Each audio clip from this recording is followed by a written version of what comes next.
Good afternoon, everybody. My name is M. Kuemzi, a member of the Raising Awareness Group, and we want to welcome everybody here today for our program of developing our home, school, black child, and parent supplement for cultural re-education. What we're going to do is, before I start the program, I want to read from Spiritual Warriors and Healers by Mfudishi, and it's called I Am Eternal Spirit. I have always existed. I am spirit. Haru consciousness. I am you. And we have the power. We have always had the power. We are nature, and nature is all. We were born to be reborn. Our rebirth is an unending act. Life is eternal and an interwoven continuous miracle. On the journey towards the light, which is the spirit, Haru consciousness, the power that brings Ma'at. Our purpose is to bring forth healing, balance, truth, justice, righteousness, and eternal harmony. I have always existed. I am you, African, the sum total of everything that has ever happened. I am everything that has been and the potential to be.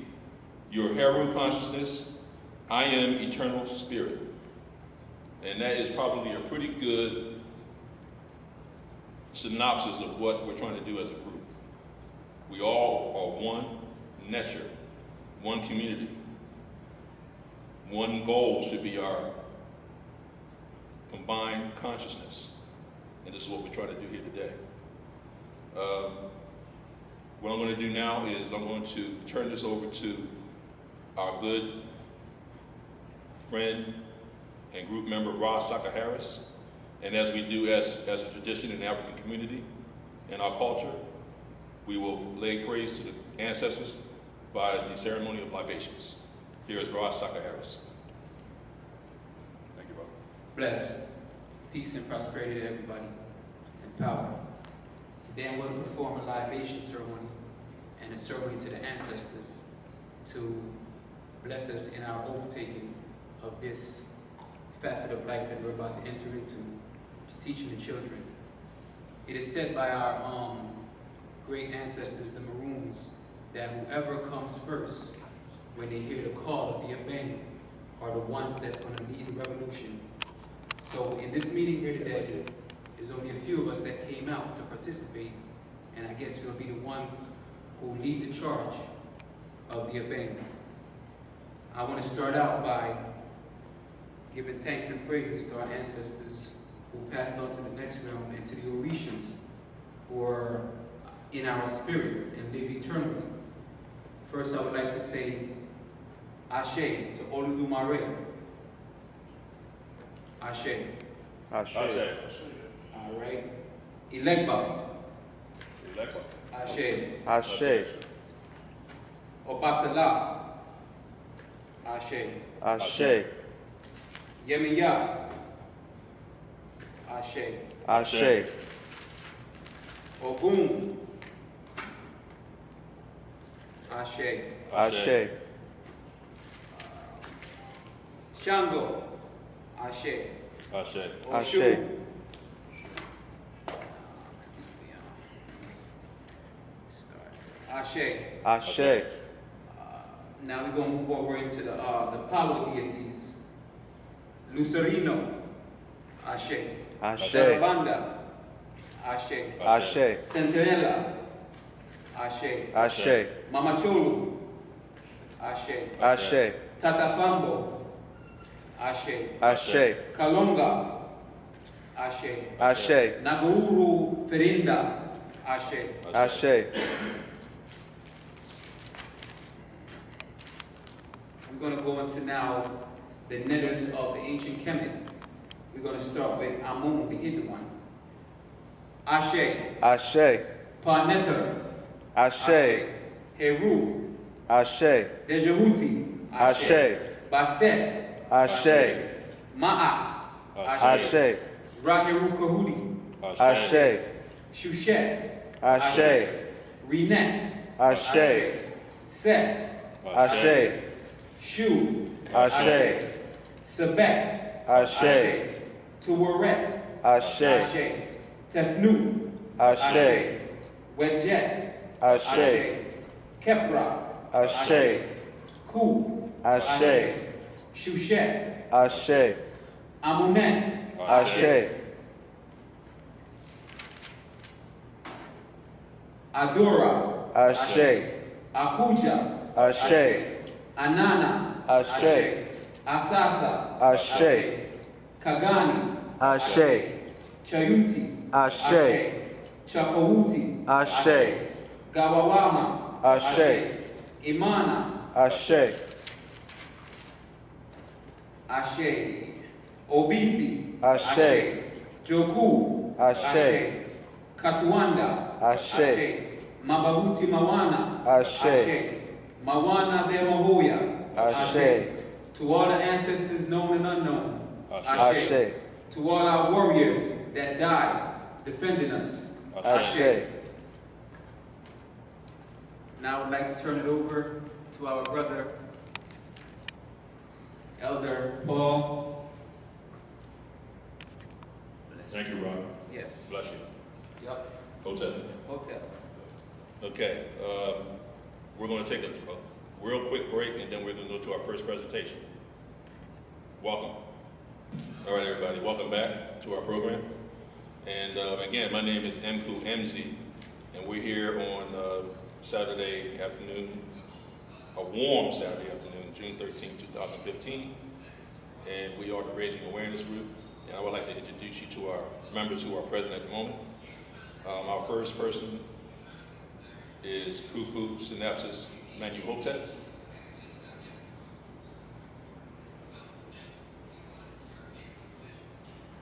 Thank you, brother. Second person is Ivan Irby. Just want to give you guys a chance to get to see these guys. You will see them in the presentation a little later, though. Thank you, brother.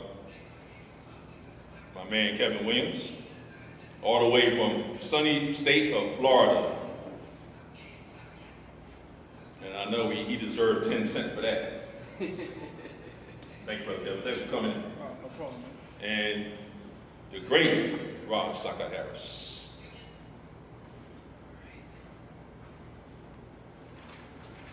Thank you, my brother. Okay. So that's our group members that are here today. We have a few other members who quite couldn't make it today. Akil Ignatin couldn't make it. Manyata Manin couldn't make it. Who else am I thinking? I'm thinking about Nia. Melvin. Couldn't make it, and our friend Melvin Cole couldn't make it, so best wishes for them and what they're doing in their personal lives at the moment. All right, so what I'm going to do is get started on the Raising Awareness Group supplement that we've been working on for the last several months, and I'm going to present a PowerPoint to you guys. Okay, who are we? We are the Raising Awareness Group. Basically, what we're generally striving for is community activism through youth, homeschool, supplemental education. Now, that just happens to be our first project. Of course, that will be an ongoing endeavor. We will always continue to work on this particular project, but this is how we get active in the community. Youth, homeschool, supplemental education.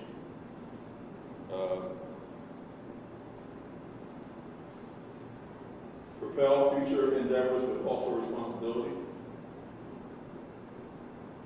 You know, that really is saying a lot as far as what that really means. Our future endeavors will be working with the community on a purely cultural level. So it wouldn't be things like, you know,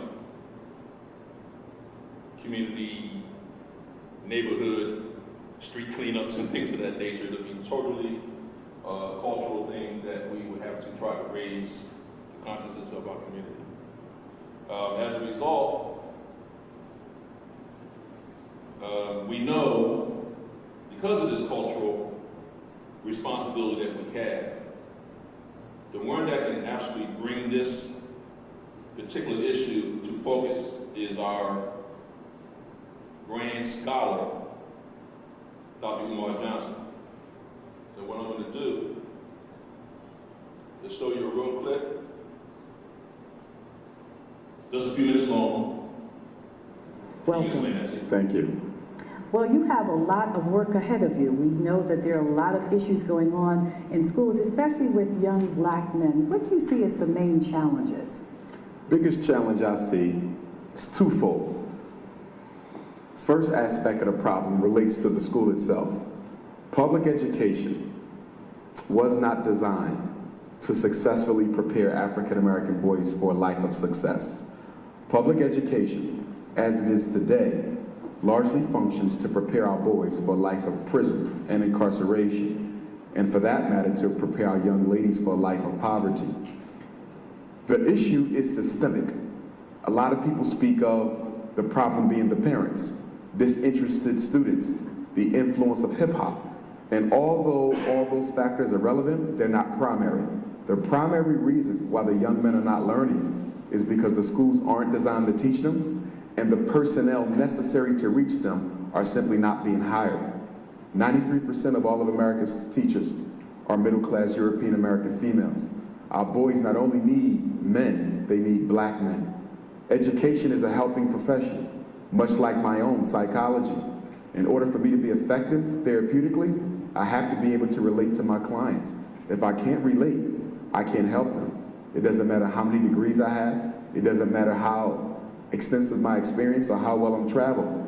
It's the same with education. If you don't care about the child you're teaching, you're not going to be able to grow them academically. The other problem does relate to the home. Our parents, unfortunately, suffer from a very significant degree of apathy. I regularly speak at back-to-school nights for schools across America. And even in schools with 1,000 students, 500 students, you're lucky to see a dozen or 2 dozen parents. Their disinterest in their child's education serves as the conduit through which the miseducation machine is allowed to actually miseducate. I use the word miseducation machine as a metaphor to speak of the fact that miseducation largely functions in a very clandestine, emotionless process that, irrespective of the black boy's family background, whether he has 2 parents or 1, irrespective of his socioeconomic status, whether his parents are wealthy or well-educated or not, many of our young men will still end up in special education on psychiatric medication, irregardless of how committed their parents are to their lives. Well, what about those students that are successful? And what specifically do you think it is that a public school does that is harmful to youth? Because we have many successful African American youth and whose parents are involved, whose parents are committed, whose parents challenge IEPs and all those other issues that you've mentioned. Here's the thing, although we do have success stories, we have to also keep in mind that the success stories are not the norm. What we need is a norm of success, where most of our children are being successful. Right now in America, only 1 out of every 4 black boys graduates from high school. That is nationwide, irrespective of class. Right now in America, only 3 out of every 100 black baby boys born will ever see the inside of a college. So although we do have success stories, and I know of many of them, they're not the norm. And what we have to do is transform the system of miseducation into a system of success, so we don't simply have success stories, but a regular pattern of success. Specifically, what I see happening is that young men who teachers deem to be disrespectful, threatening, challenging, young men who come to school fatherlessness or with emotional issues or with personal adjustment issues, as opposed to receiving the help that they need, they're simply marshaled off to special education or down to the psychiatrist for medication. We have to understand that the school is not isolated from all the other institutions in our society. And so the problems that children have at home come to the school. The problems that they have within themselves come to the school, and the problems that they have within the community also come to the school. One of the biggest problems with education today is that it's not relevant. And what I mean by that is that it's not addressing the everyday needs that our young people have. Children first have to feel content, they have to feel wanted, they have to feel valued, and they have to feel comfortable before they can learn. We have children coming to school who suffer from depression, anxiety disorders, fatherlessness, motherlessness. Some of them are parentless. I work with a lot of children in the foster care and the adoptive care system. So a lot of these children, when they show up at school, they have other things on their mind, and understandably so, that are more important to them than education. But unfortunately, many of the schools are not too interested in the social emotional health of African American children, which I think is an often ignored aspect of scholastic success. My pre-doctoral dissertation was on the relationship between self-concept and academic achievement. And we find a very strong and overriding relationship between what a child feels about themselves and how well they function in school. But unfortunately, we now live in a culture of teaching to the test, and the only thing that matters is the test score. And as a result of that, so much of education is being lost. As you can see, we have a multifaceted issue here. Dr. Umar covered a lot of ground there in a very short period of time. He can do that because he's an expert.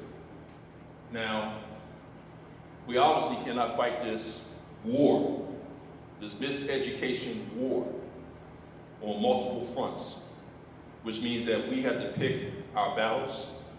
We have to have experts in various fields of nutrition, education, finance, education. All these things have to be done. We chose, as the Raising Awareness Group, to fight this battle on the educational front, the cultural educational front. Now, he mentioned a couple of things here in that clip about kids not being valued, not feeling important, not having an identity. A homeschool educational supplement, giving a parent a chance to give the child that identity that it needs, will go a long way to a child going to a European school, not being focused on anything but European values. We can't even identify with European values. Once a person gets culturally identified, gets a little bit of self-pride, self-evaluation, awareness of culture, then a child can focus on educating themselves in a European mindset, European educational system. Sounds simple.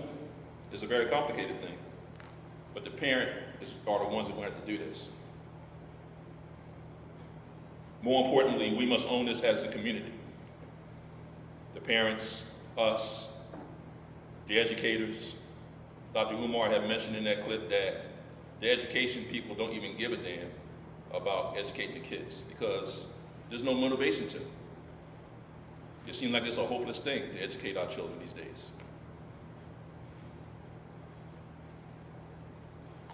Why is it necessary? I just said all that, okay? To raise the awareness and the self-pride and identity of our children. Now,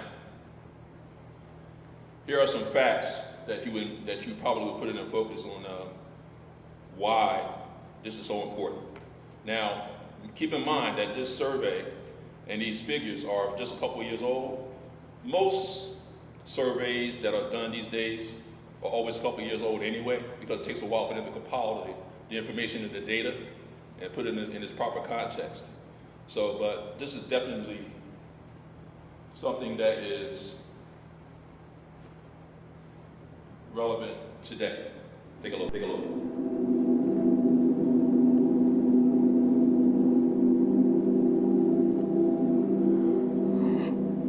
Well, I'm so excited about this study. It's a study that a lot of people want to do for a long time. Most people know that homeschooling has gone from, in the 1970s, almost extinct, maybe only 15,000 children homeschooled, to by this year, it's over 2 million, probably around 2.4 million K-12 students are being homeschooled. Now, in the last 10 years, we've also seen a major change. Up until then, homeschooling in America was very much wide angle. So it was disproportionately wide angle families homeschooling. But what a lot of us researchers have seen and people have experienced is that more and more minorities are homeschooling, whether they're blacks, Hispanics, more people are coming to homeschooling for a lot of reasons. So in this study, the plan was to study families who are homeschooling. These are black children. Both of the parents are black or African American. I wanted to make it a very tightly controlled kind of situation. We got families from all over the United States. We did brand new, fresh academic achievement testing. So that's the setting for the families. We gave a questionnaire to the parents, and then we tested the children. And these children are in grades 4 to 8, roughly ages 9 to 14. We have brand new testing by qualified test administrators. Why did they homeschool? The parents told us their main reasons for homeschooling. I'll just read the top 5. Number 1, they prefer to teach their children at home so they can provide a particular religious or moral instruction. 78% of them said this is one of the reasons why they homeschool. The second most common reason they mentioned was for the parents to transmit particular values, beliefs, and worldview to their children. Almost as many said that, 77%. The third was to develop stronger family relationships between children and parents and children. The fourth main reason they said was to customize or individualize the education of each child. That is, considering each child's strengths, weaknesses, dreams, desires. They thought they could do that better than in an institutional school. And then the fifth main reason was to accomplish more academically than in a conventional school. So what do we find regarding the academic achievement of these black homeschool students? Now, in research in general homeschooling, homeschooled children do better, quite a bit better, than the national average in public schools. So almost everybody knows this now, and that's what we keep consistently finding. But people wonder about, but what about black families? You know, after all, almost everybody knows in public schools that black children are at the very bottom of the totem pole on average on academic achievement tests. First of all, these homeschooled black children did better on average. Get this, black children are doing as well or better than white Anglo children in public schools. And number 2, they did far better than black children in public schools. So what exactly were the scores? For the black homeschool students, their average percentile in reading was a 68th percentile. That's percentile, that's not percent correct. And for black public school students, 25. So 68 versus 25. In language, the black homeschool students were the 56th percentile, compared to the public schools, 30th, 30. And in mathematics, the homeschooled black children were the 50th, 50 percentile. In public schools, the black children were the 28th or 28th percentile. These are huge differences, no matter how you look at it. Those are the basics that we found. All of the research will be out in detail in the publication in the academic peer-reviewed journal, the Journal of School Choice, and I'm hoping you will read it.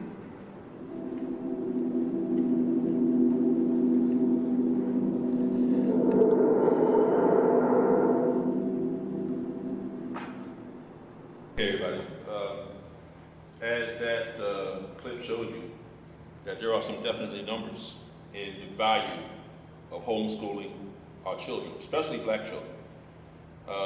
Now, we want to make sure that we add here that this is not a homeschool educational program that we're presenting. We're presenting a supplement, a guide to the parents who may one day put their children through a homeschool program or be ready and equip themselves to supply their child with a homeschool program. Because we need to be realistic these days in that all of our parents are going to need re-education themselves. So we want this supplement to serve 2 purposes. Educate your parent, educate your child, raise the awareness of both the parent and the child, and in turn raise the awareness of our community. And that's where we are right now. Okay, now that brings us to our supplement. And I'm gonna take a few minutes just to show you what that looks like. All right, this is our homeschool supplement. And as you can see our cover. I'm just gonna go through it real quick. Of course, we really don't want people to redistribute this material in an unofficial capacity. We would like them to, of course, ask us before they do that. Of course, this will be a free supplement to the community. So it's not a problem with taking it and using it. We just ask that you ask us first and where you plan on taking it. we want to know, be aware of where the stuff is at. So when we do get inquiries and comments and questions, we can be prepared for that segment of the community to come forward and ask us these things. Table of contents, we have a homeschool supplement, our mission statement, our message to the guardians and the mentors and the adult parents, introduction of tasks, suggested activities, our resource books for the children, which also will include video links to view as a family, resource books for the parent, and as again, like I said, this will be a twofold mission to raise the awareness of the children and the adult. Introduction, I'm not going to bother to read that, but this is where our mission statement is located. Our tasks for the family, for the parent, to get them started, suggested activities, the resource books, and books. Now, I want to stop here for a minute. We have probably, it looks like 20 on this particular page. As of right now, we probably had twice that many. This is just our first draft, our first revision. And as we go further in the development of this document, there will be many, many more books. So for right now, that list is going to grow. It says suggest activities for the parents and the kids. This is what they can do as a family. Documentaries, health documentaries, movies. There's a mixtape in there. Engage your child in certain activities. And more importantly, we stress in this particular section that a parent also has to be involved in the activities of the child at the school. Very, very important that the parents get involved with the activities of the child at the school. Now, although we don't value European education as something that is tantamount to the success of a black child, but if you do not get involved with the activity of the child at the school, you're actually subjecting your child to failure. The parents need to be seen and be visible to the teachers and the administration of the school. We can't stress that enough. Be active, be involved with your child at school.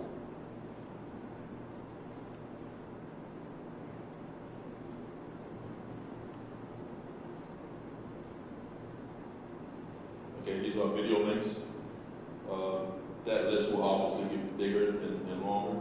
We actually have about maybe, I know personally I have about maybe 15 more links. And I know some of my members here have told me they also have links as well. Educational links, YouTube videos, things of that nature, that the family can view together as a unit. These are books for the parents. That should speak for itself. And then, of course, extracurricular activities.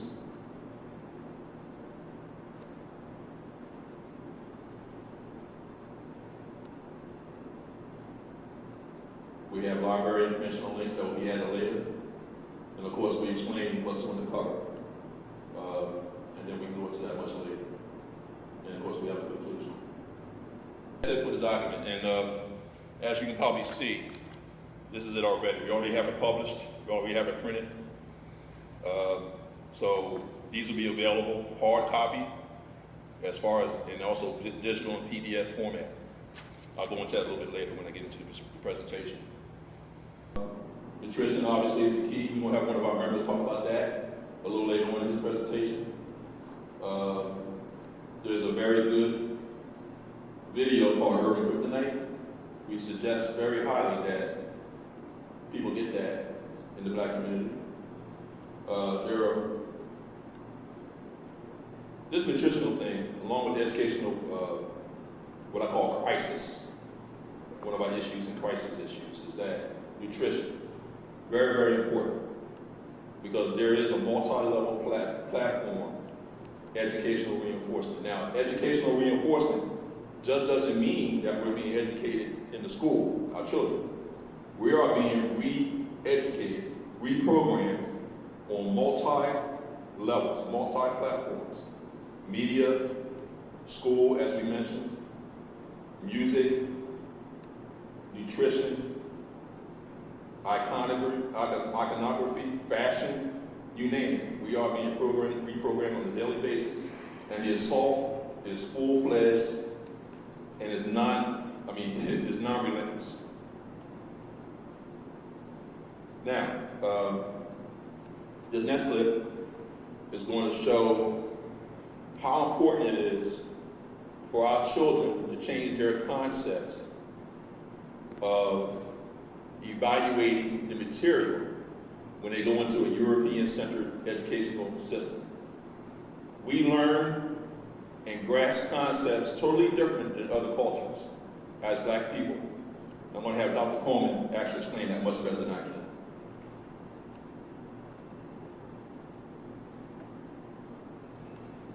Ready? Hotep. Hotep. My name is Sabir Bey, the host of Similar on WURD. I know y'all heard of the brother Booker T quite a few times on the show, and it's a pleasure to have the brother here. And I'm basically letting you take your hand, welcome to the Pearl of Africa, basically, all right? And Hotep. Brother Booker T. Coleman traveled all the way from New York today to share this information with us, like you do also on weekends, on Fridays. When he called into the show, I would like to introduce y'all Brother Booker T. Coleman. Hotep, Hotep, Hotep, Hotep, brother. I appreciate you. Hotep, my brothers and sisters. It is good to be in Philadelphia. I thank you for giving me this opportunity to be here. As we said earlier, this happened in 1989. This was a conference that they had in Atlanta, and it was called Infusion of African and African American Content in the School Curriculum. And in this conference of October 1989, what they did was that every major presenter, they wrote their presentation. And what I'd like to do for a brother that had previously spoken about just understanding signs and symbols of primordial man and just we as a people, and what I think as an adult group of people having gone through a system of learning, not our children, but us, there is something that a sister by the name of Dr. Edlin, Ramona Edlin, had said during this presentation that I felt was very important for us to understand in order to see what it is that they're talking about. And this is one of the cornerstones to one of the great challenges we have in understanding our history and our culture. She says on page 43, in ancient Egypt, which as you know was the center of much of our golden age that we can still access, the process of thinking was very different from that which the Europeans have developed and advanced. The Egyptians thought in terms of symbols rather than objects. Now that's a cornerstone to our understanding. Our minds, our children's minds, think in symbols. We are a symbolic thinking people. We are metaphor. Asa Hilliard, who was one of the editors and co-conveners of this curriculum, once I remember said, and I have to look this word up, he said that figurative language was ubiquitous to African thought. And I had to look up that word, ubiquitous. Our young people would say it's all up in here. In other words, in every facet of the atom of whatever is made up, the metaphor is there. Figurative language is there. When you look at what we've done in English, we have literally changed the structure of the way we speak in order to speak the way in which we think.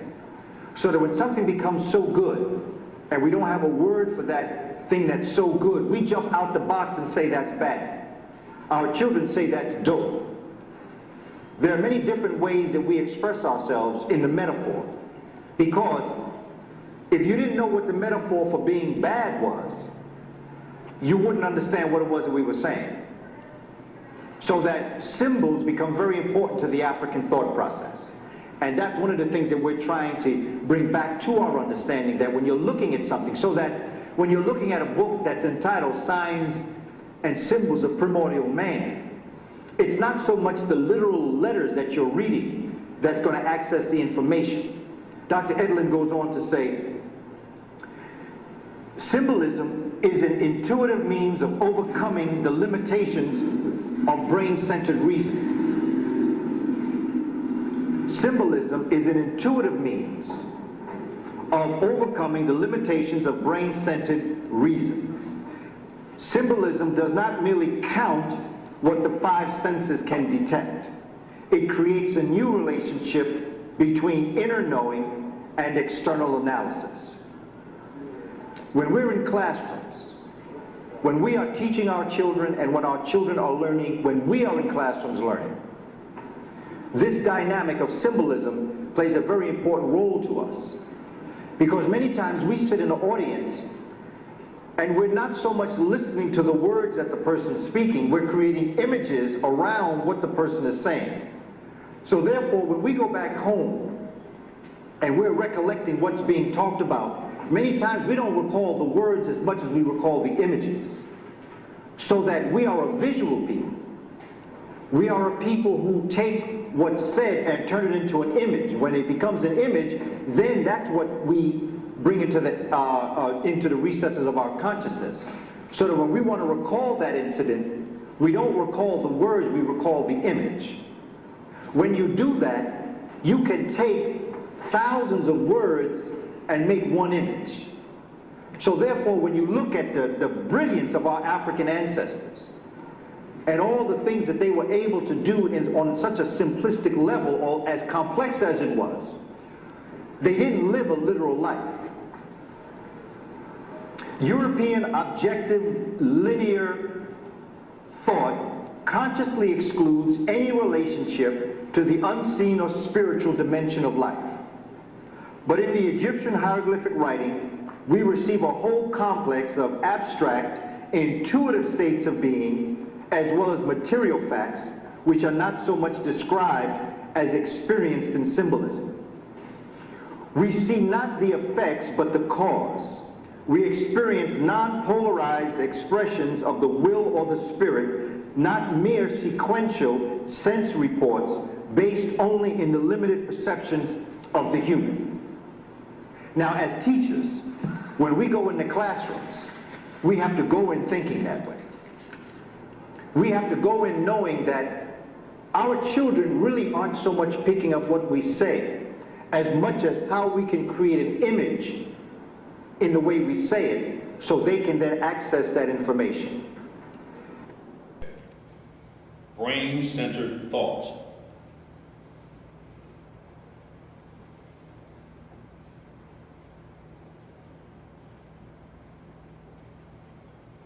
Brain-centered thought, that says a lot. We do not think that way. We think in symbolism, in imagery. So imagine a child who doesn't understand this concept of symbolic, imaginative thought, goes into a European school, and all they're being taught is abstract figures, abstract information of, number one, we understand that it's false and fraudulent history in the first place, but abstract this, abstract that, A, B, C this, D, E, F that. No wonder we get bored. No wonder our children get labeled as hypersensitive and what's that ADHD and all these other things. And then of course Dr. Umar talks about our children being diagnosed with a whole lot of psychological disorders as a result of this. When we have a child who is sitting in the classroom, yes, they're bored because they're not being stimulated. We are stimulated by symbolism and imagery. Our supplement gives the parent the opportunity to get their children's mind stimulated in such a fashion. So when they do go to a European-centered school, then they can put these kind of things in context.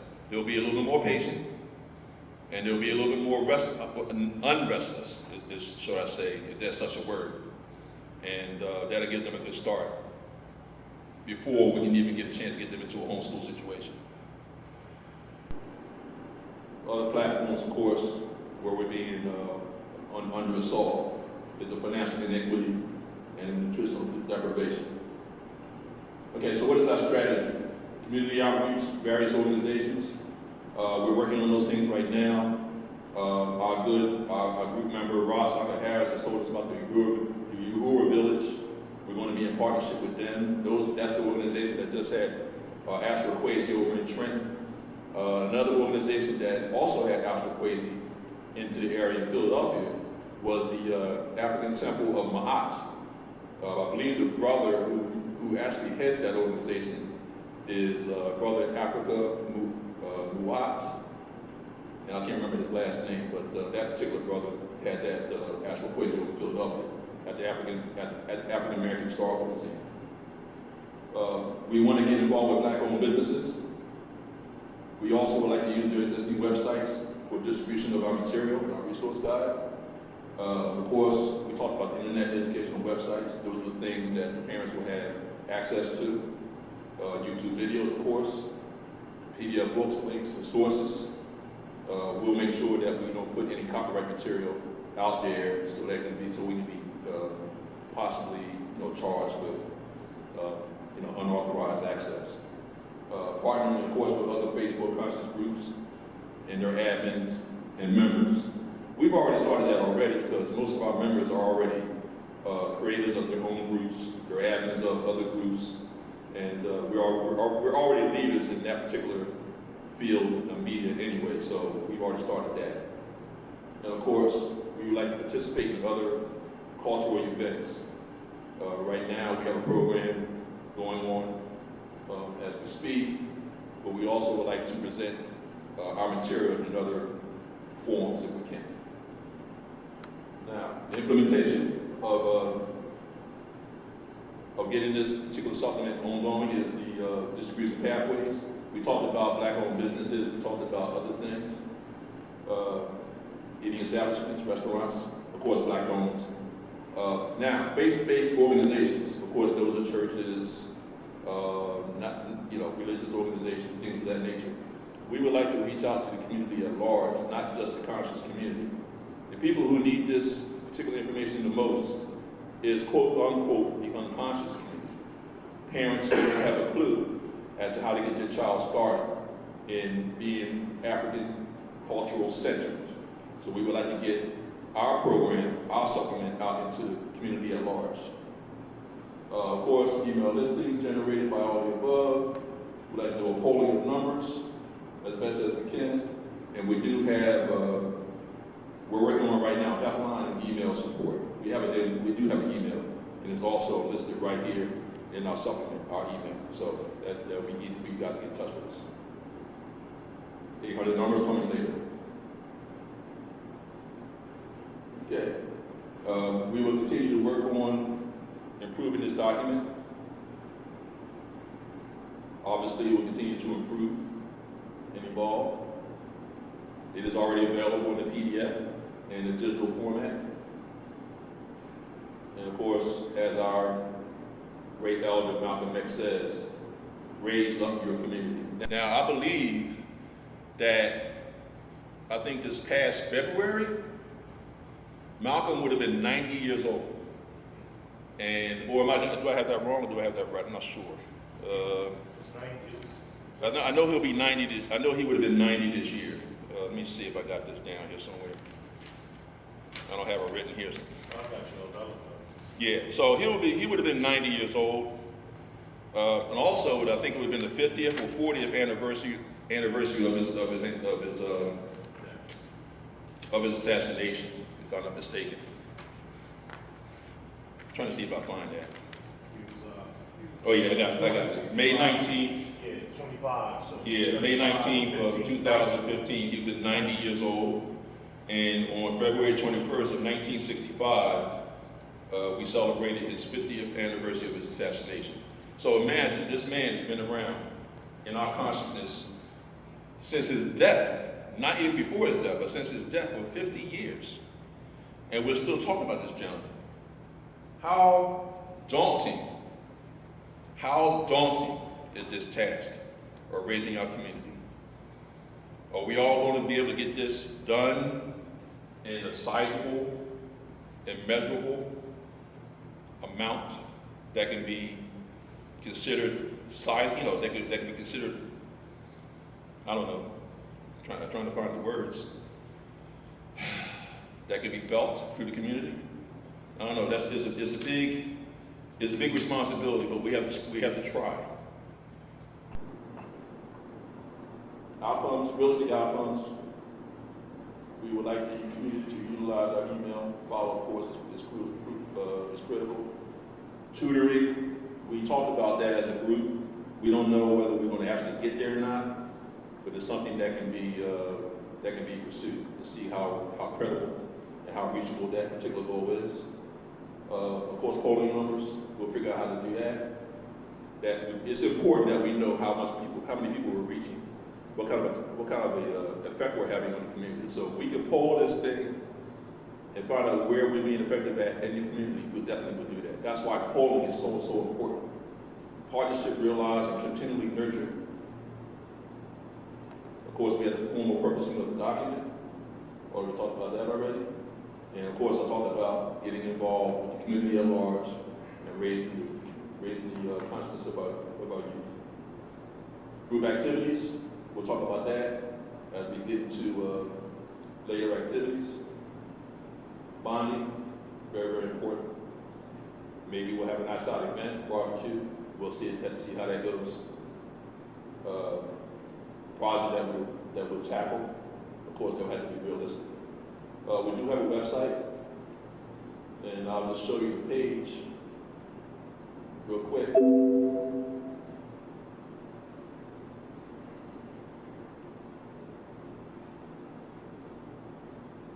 This is our website, and as you can see, this is our first page.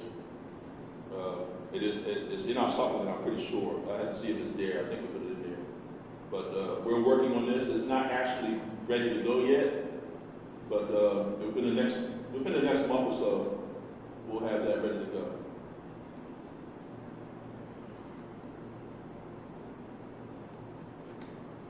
All right. Of course, another admirable goal that we talked about. We don't know if we'll get there yet or not, but we're gonna definitely try. Let's have a radio and blog talk show. That will be a lot of things that have to come together for us to do that. We would need a lot more participation, a few more members to get that going. But we'll see how that goes. Of course, a TV show will come right after that. If we can be successful in the blog talk radio medium, we can do a TV show. And of course, we will need equipment. And that concludes my presentation for right now, as far as the supplement is concerned. So I want to thank you for allowing me to do that. If you have any questions, just get in touch with one of our members. We're going to take a quick break right now, and then we'll have our next presentation by Kung Fu Synapses Mental Tip. Thank you.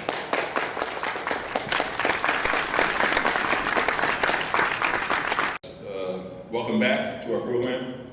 And as we had said, we have a few presentations to present to you this afternoon. And our next presentation will be the School to Prison Pipeline, presented by Kung Fu Synapses Mental Tips. Brother Kung Fu.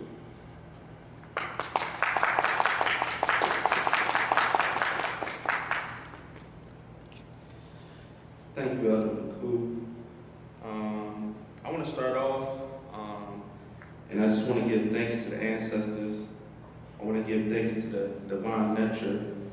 I want to give a personal thanks to the great earth whose womb I traveled through 30 years ago to breathe on this physical plane, my mother. I want to give thanks to my father.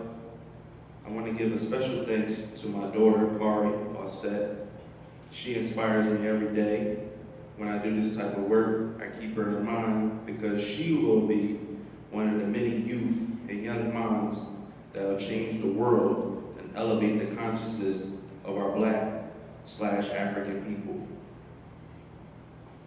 I want to give a special thanks to my Raising Awareness family and a special thanks to one of the many people who helped spark my consciousness, my elder, my brother, Sabir Bey.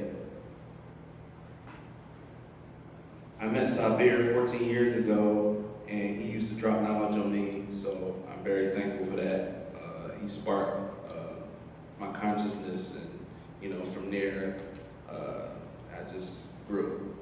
Okay, so today I'm here and I want to present my portion of the presentation, which is School to Prison Pipeline.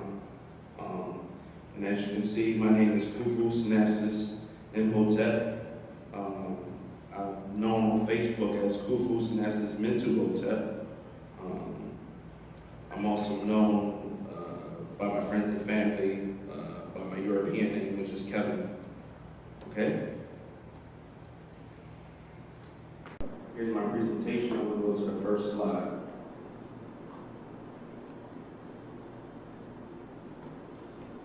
Okay, my first part of the presentation is School to Prison Pipeline. You can see some figures right here, which is preschool suspensions. Okay, if you're looking at the screen, you can see Black students are suspended from preschool at a rate disproportionate to their numbers. Okay, let's read that again. Black students are suspended from preschool at a rate disproportionate to their numbers, excuse me. As you can see in the far left, it says percentage of preschool population, that is in the grayish area, and on the right-hand side, it says percentage of suspensions, and that is colored in the orange red. And as you can see to the bottom left, it says white. Okay, so it says percentage of preschool population. If you note on the bottom, it says figures are for one-time out of school suspensions. Numbers do not total 100 due to the rounding, okay? And the source of this information is straight from the Department of Education, okay? And let's go back to the top middle for white, okay? So it says the population is at 43 and the percentage of suspensions is at 28, okay? So let's look at that figure right there. So the population once again is at 43 and the percentage of suspensions is at 28, okay? So that's for your white/European percentage of preschool population and percentage of suspensions. Now, if you look right next to it, to your right, it says Black/African American or African, okay? And the percentage is percentage of preschool population is at 18, and the percentage of suspension is at a whopping 42.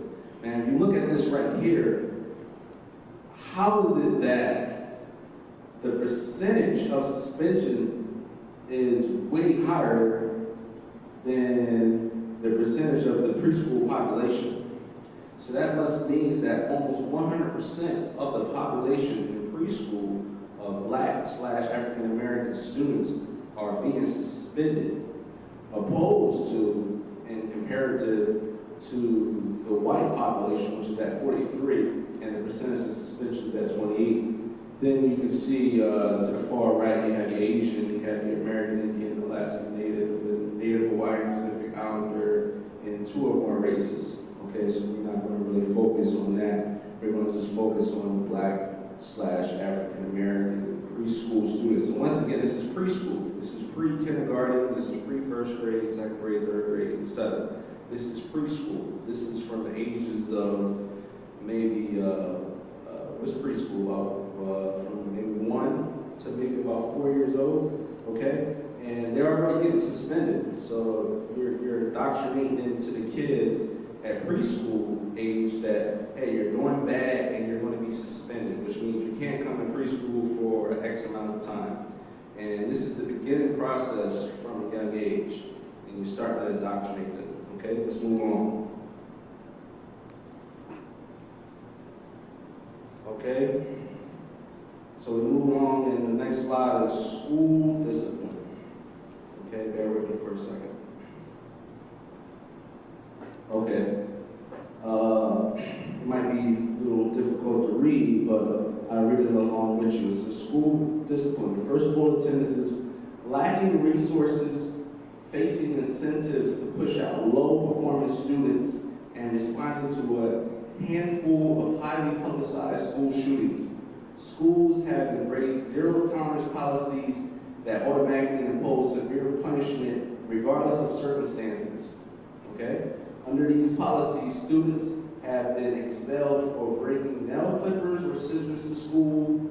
Rates of suspension have increased dramatically in recent years from 1.7 million in 1974 to 3.1 million in the year 2000 and have been most dramatic for children of color. Okay? And let's move on to the next bulletin. Overly harsh disciplinary policies push students down the pipeline and into the juvenile justice system.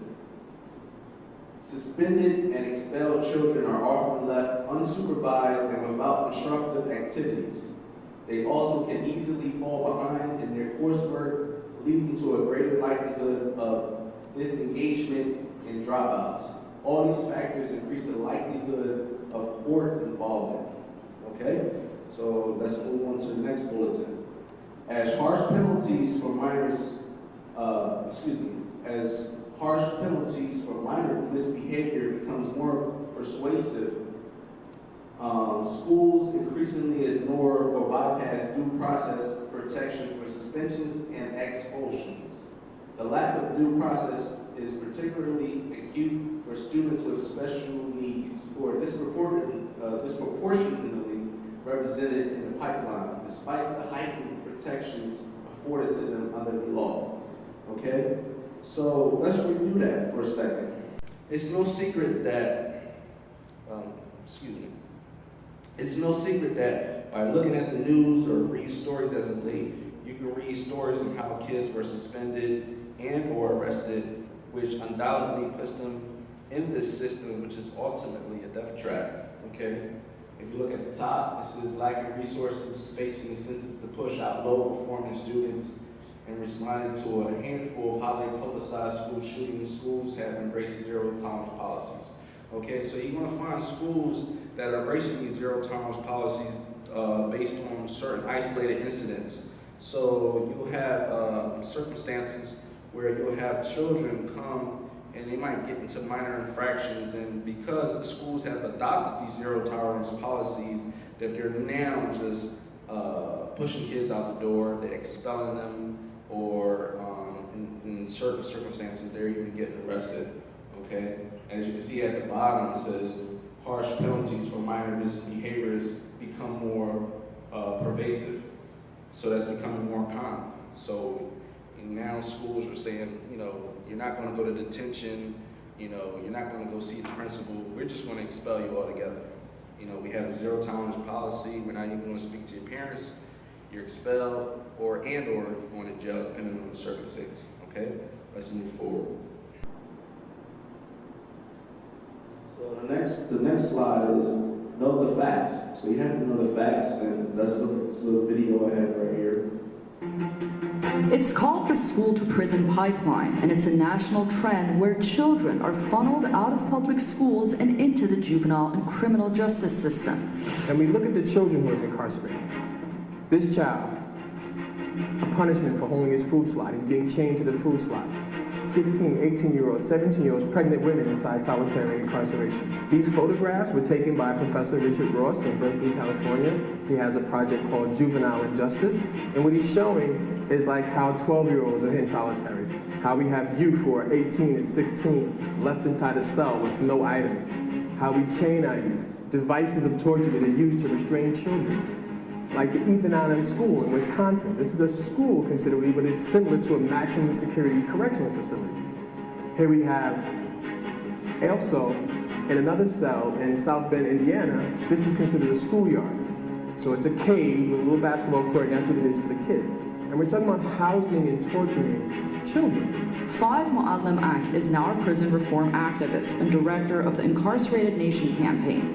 He spent 12 years in prison, and while incarcerated in New York State Prison, he spent 5 of those 12 years in solitary confinement for non-violent infractions.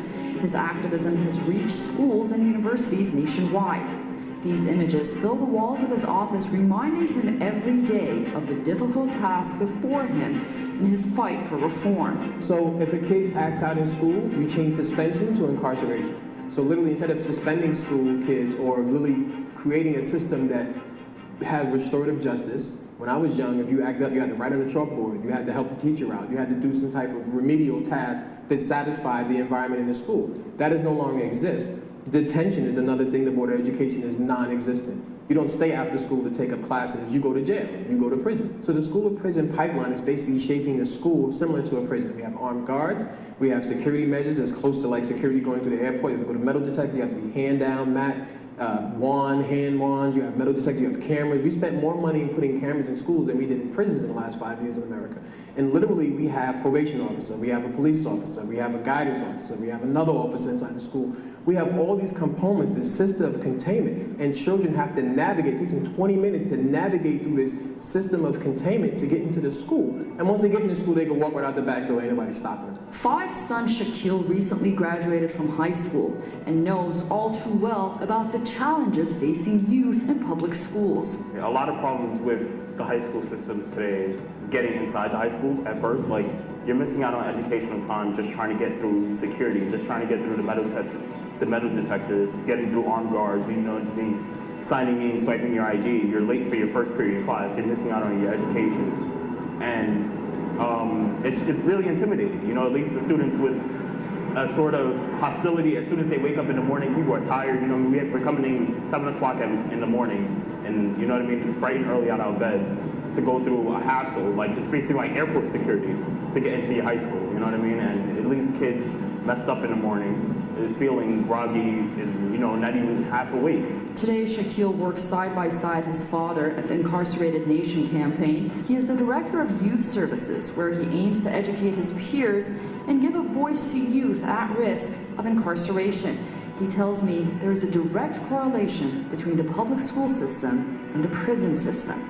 The school systems, it's like there's no room for error. There's a zero tolerance policy, you know what I mean? Like, if a kid is having a bad morning, he didn't eat dinner last night, you know what I mean? He's coming into school angry, or anything can be on his mind and he acts out about it, or he acts out in any way, he's automatically punished. He's automatically, there's an automatic consequence for his actions, you know what I mean? There's no detention, there's no counseling, there's no, in a lot of schools, in a lot of underprivileged schools, you know, there's not detention, there's no counselors, there's nobody who gets on you on the one-to-one level to try to see and figure out what's the problem. Some argue that the increase in security measures is a result of rising fears about violence in schools. One example is the 1999 Columbine High School shooting. However, according to author and Hofstra University professor Alan Singer, the stage was set long before Columbine. Our modern school system really starts in the 1920s. And the idea at the time was that it would prepare blue-collar immigrants and their children for blue-collar jobs.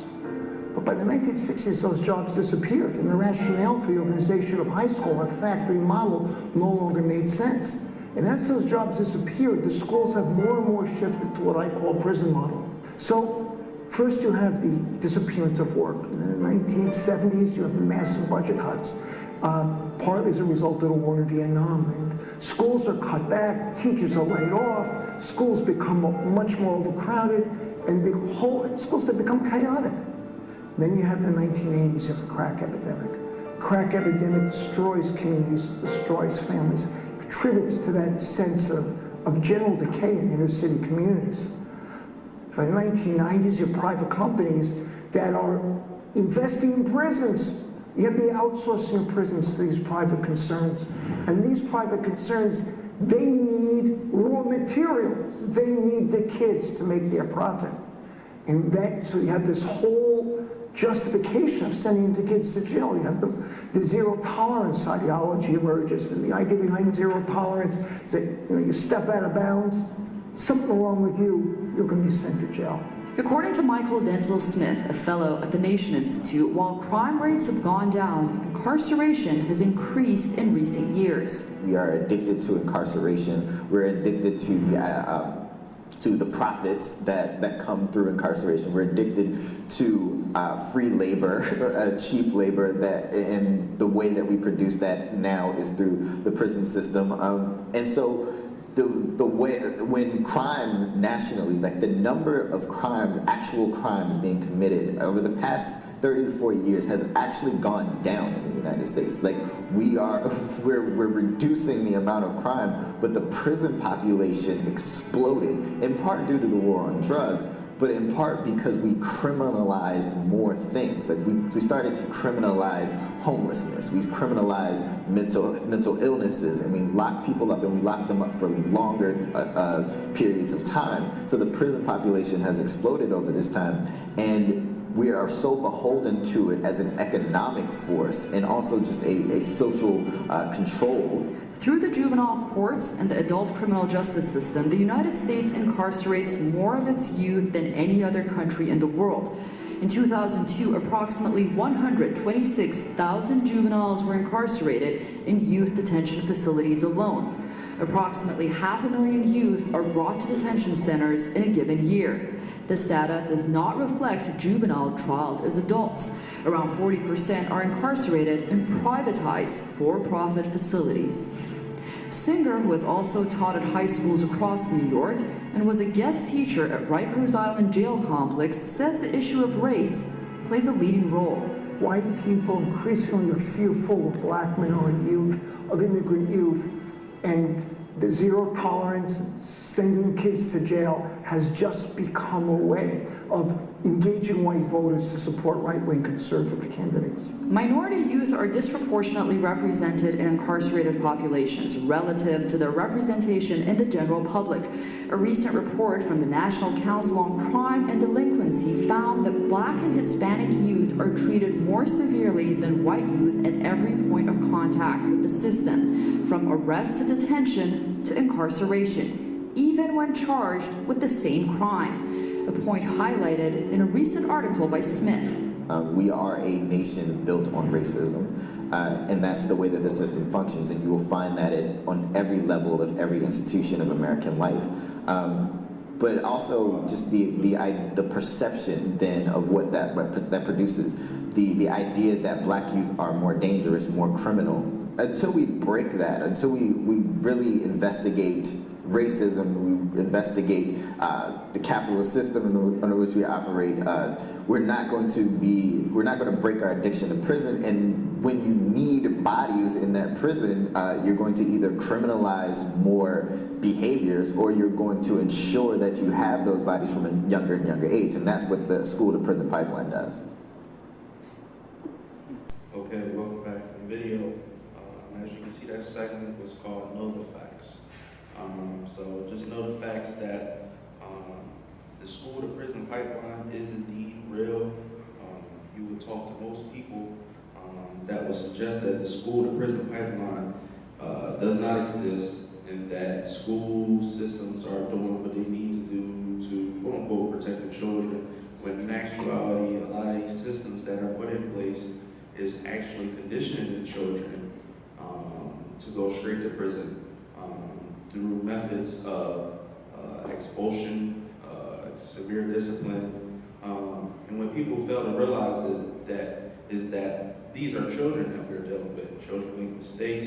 You know, children need discipline, and children need guidance. They don't need to be expelled from school. They don't need adults telling them that they're criminals at a young age. This is just preparing them for a life of quote-unquote failure.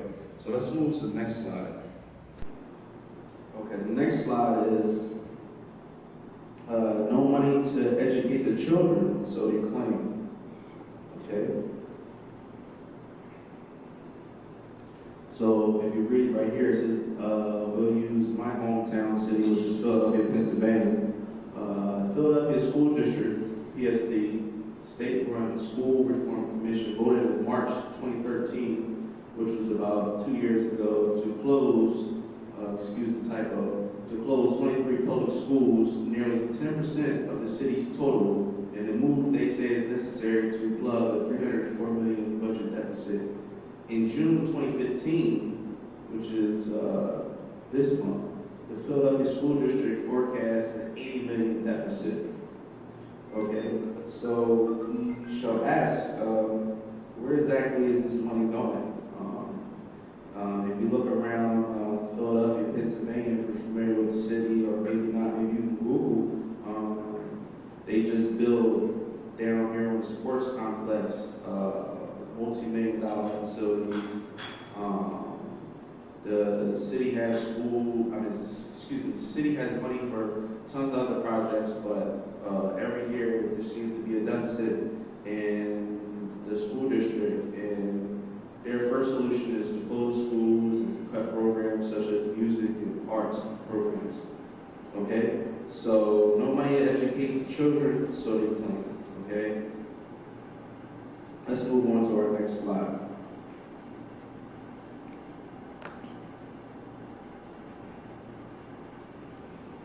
Okay, the next slide is school to prison pipeline.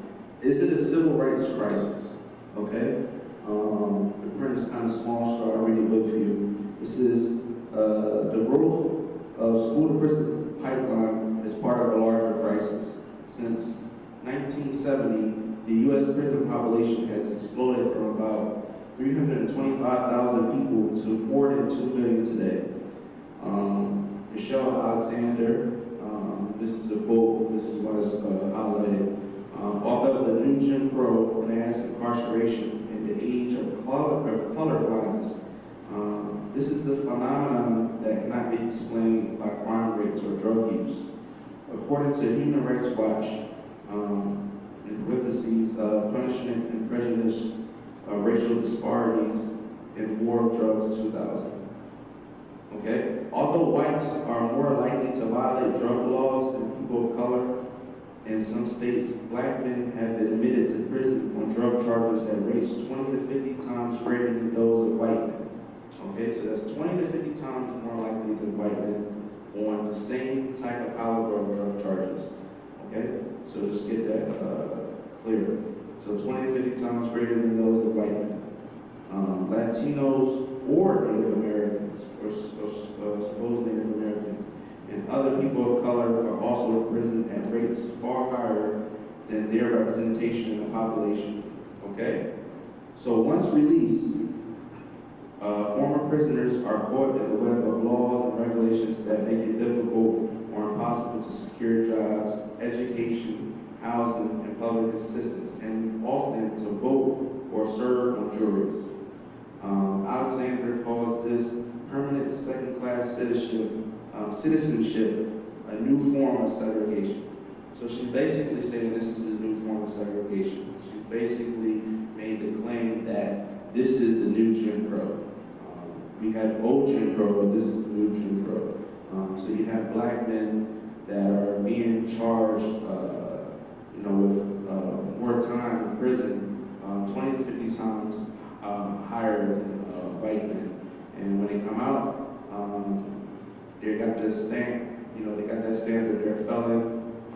They got that monkey on their back, so it's hard for them to get jobs, it's hard for them to get public housing, it's hard for them to get public assistance, and oftentimes they are not able to even vote.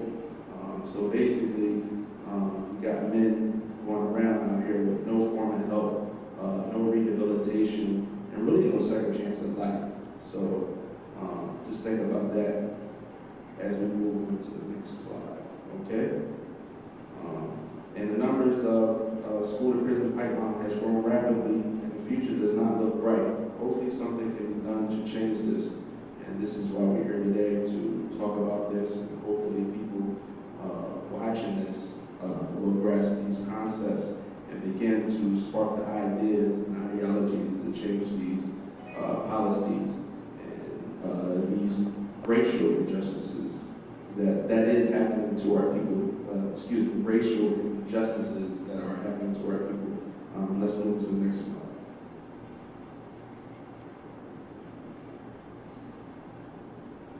School conditions or preparation for prisons.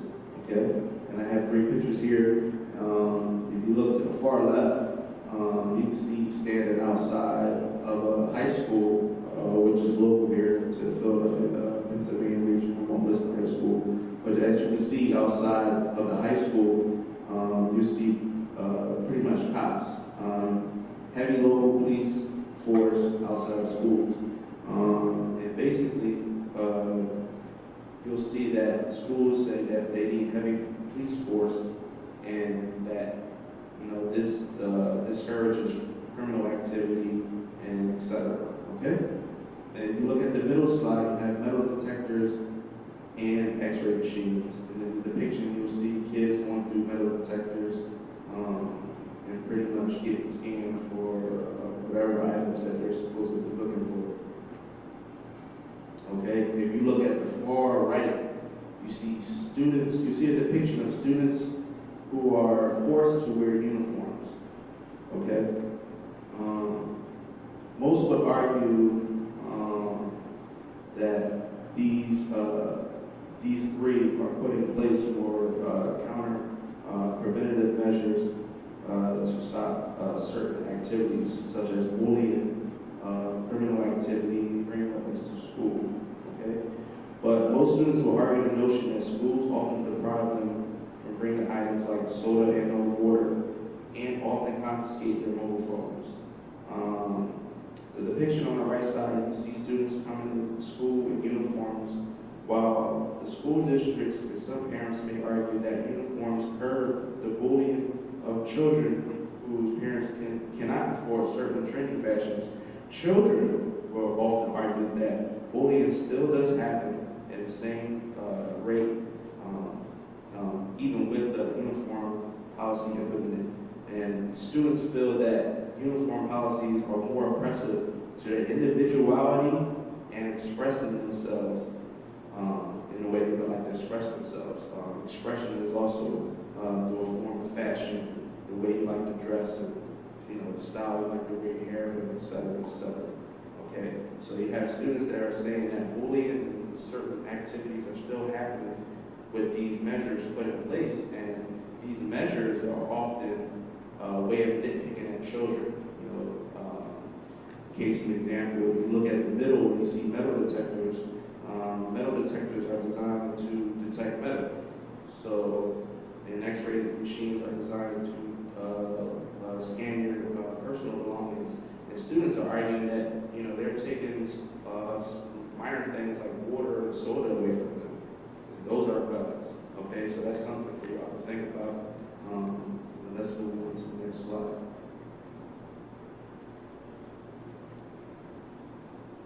Okay. If you look at the next slide, you see a face that's pretty much familiar. And the title of this slide is Politics or Politics? Politics or Politricks, okay? In the picture, you see Eric Hampton Holder, Jr., born January 21st, 1951, served as the 82nd Attorney General of the United States from 2009 to currently 2015.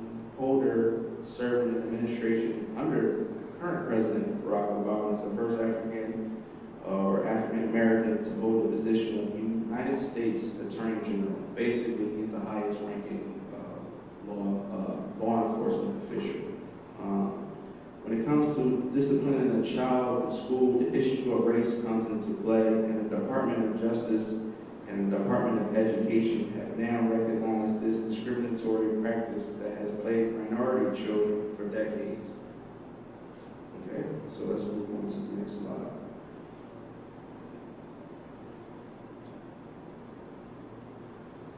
Okay, we're still on the subject of politics or politricks. Okay, let's look at a couple of bulletins right here. Here are a few of the key principles that schools must abide by. Okay, train all school staff to apply school discipline policies and their practices in fair and equitable manner, so as to not disproportionately impact students of color, students with disabilities, or at-risk students. Okay. Second bulletin: ensuring that school-based law enforcement ensuring that school-based law enforcement is not involved in minor disciplinary matters, such as case in example. So if a student has an issue with talking on the phone, the student is not going to call the cops on the student. Maybe old school measures like calling your parents do. Okay, let's move on to the next bulletin. Ensuring that schools that do not have campus-based security avoid involving law enforcement or encouraging law enforcement techniques, such as, like we just stated, such as arrests, citations, tickets, or court referrals in routine disciplinary matters. So that's kind of just we kind of just touched base on that lightly. So that's basically saying that, ensuring that schools not take these extreme measures to treat these students as if they're actual criminals out here on the street, involving courts and law enforcement officials and minor infringements. Okay, let's move on to the next bulletin. Prioritizing the use of evidence-based prevention strategies to promote positive student behavior. Okay, so they're going to prioritize the use of evidence-based preventive strategies to promote positive student behavior. So they're basically saying that they put in place a priority of evidence-based structure that this will promote a positive student behavior, meaning students won't feel like they're criminalized for minor infractions, okay? Instructing them, let's move to the next slide, instructing them that federal civil rights laws prohibit both different treatment and desperate impact based on race in the application of school discipline. Let's read that again. Instructing them that federal civil rights laws prohibit both treatment and desperate impact based on race in the application of school discipline. Okay? And if you look on the bottom, it says Eric Holder is hoping that schools start to better understand their civil rights obligations and avoid unfair disciplinary practices. A simple disciplinary infraction should land the student in the principal's office and not in the police precinct. Okay. Recently, Secretary of Education, Warren Duncan, and Attorney General Eric Holder jointly announced an initiative to address the issue of discriminatory discipline within American schools. The federal school discipline guidance will provide positive discipline policies that will be aimed at ending misguided and discriminatory policies that are used in schools across America. Okay? So that's politics or politics. We'll see if they hold up to their end of the bargain or the things that they propose. Okay, so let's move on to our next slide. Okay, so we have the next segment, which is racism in the classroom, and I have this video for everyone to watch. So let's watch this video. Jordan is proud to go to Marshall. It's a wonderful school, but even in the best places, some bad things happen. Everything that I'm going to say has been corroborated by the administration.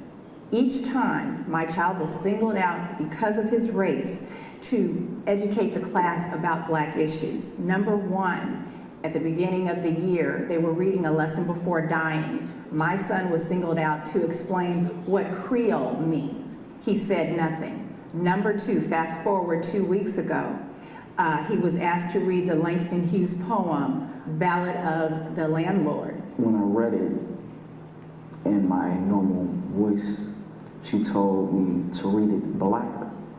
When he didn't comply, she read the poem in what the students called a quote-unquote slave-like manner. And when Jordan asked her, is that what you think blacks sound like?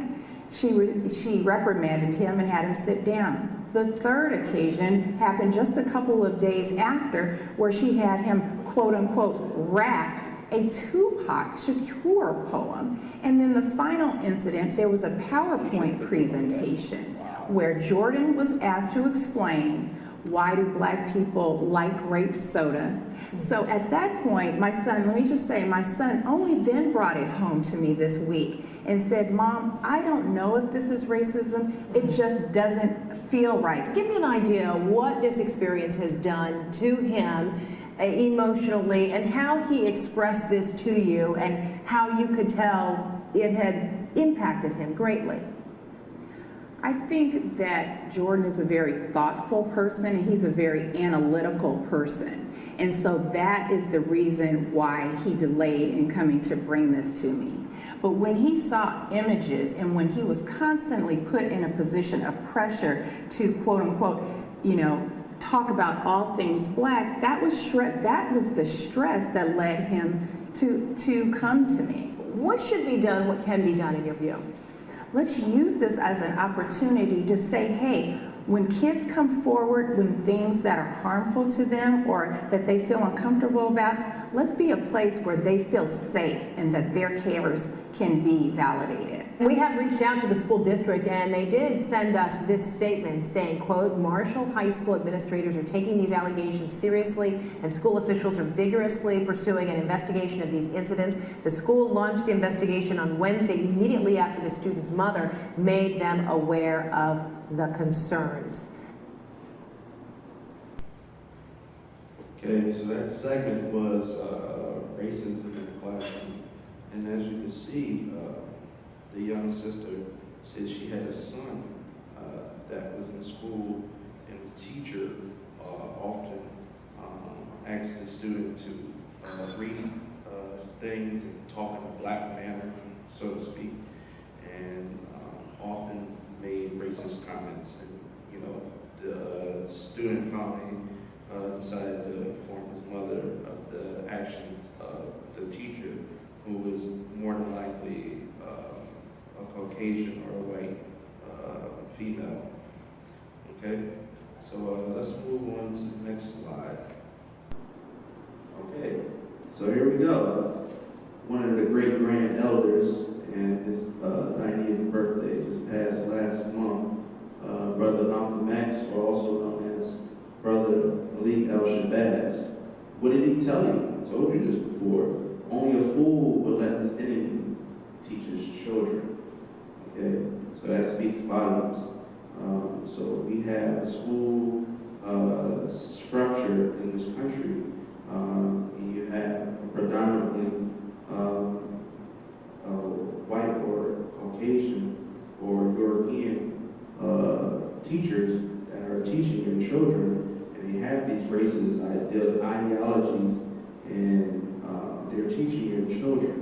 Okay, so you have to think about that. Just slowly think about that. Your children are around these people for 6 hours to 8 hours a day. They're teaching your children, and they have these racist ideologies about your children and about you. And you're sending your children to these schools to learn and be protected for 8 to 6 hours a day while you're off at work or whatever. Okay, so let's move on to the next slide. Just remember what Brother Malcolm said. Only a fool will let his enemies, or let his enemy teach his children. Sorry for this quote. Umar Johnson. Let's go back. I'm sorry. Because it ain't your fault.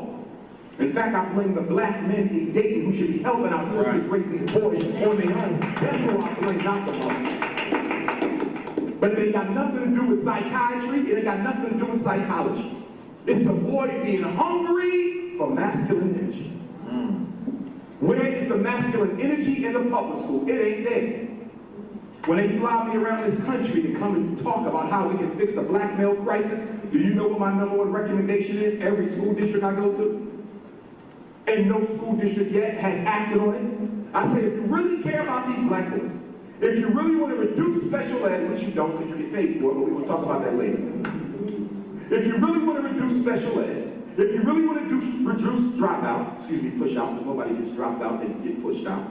If you really want to reduce ADHD, psychiatric med, gangbanging, low test scores, yada, yada, yada, to give every black boy in your school district a strong black male teacher. Woo! You cut it in half overnight. Overnight! So why are we having conferences and peace treaties for?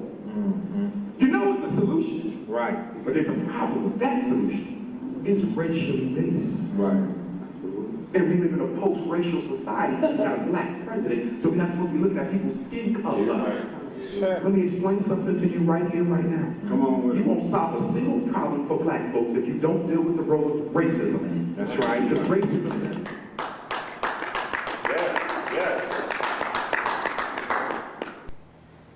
Wow, wasn't that interesting? What did the good doc suggest? The good doc, Dr. Umar Johnson, peace to the brother.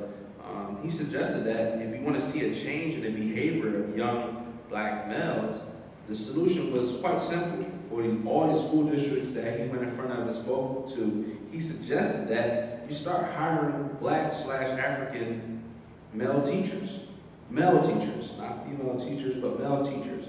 And this will dramatically reduce the number of situations that are happening in these schools and dropouts and black male youth feeling disenfranchised from the system that was put in place that to oppress them, so to speak. Okay, so that's what the brother Dr. Mark Johnson suggested, and the school districts apparently aren't taking heed to it, which means undoubtedly that they probably don't care.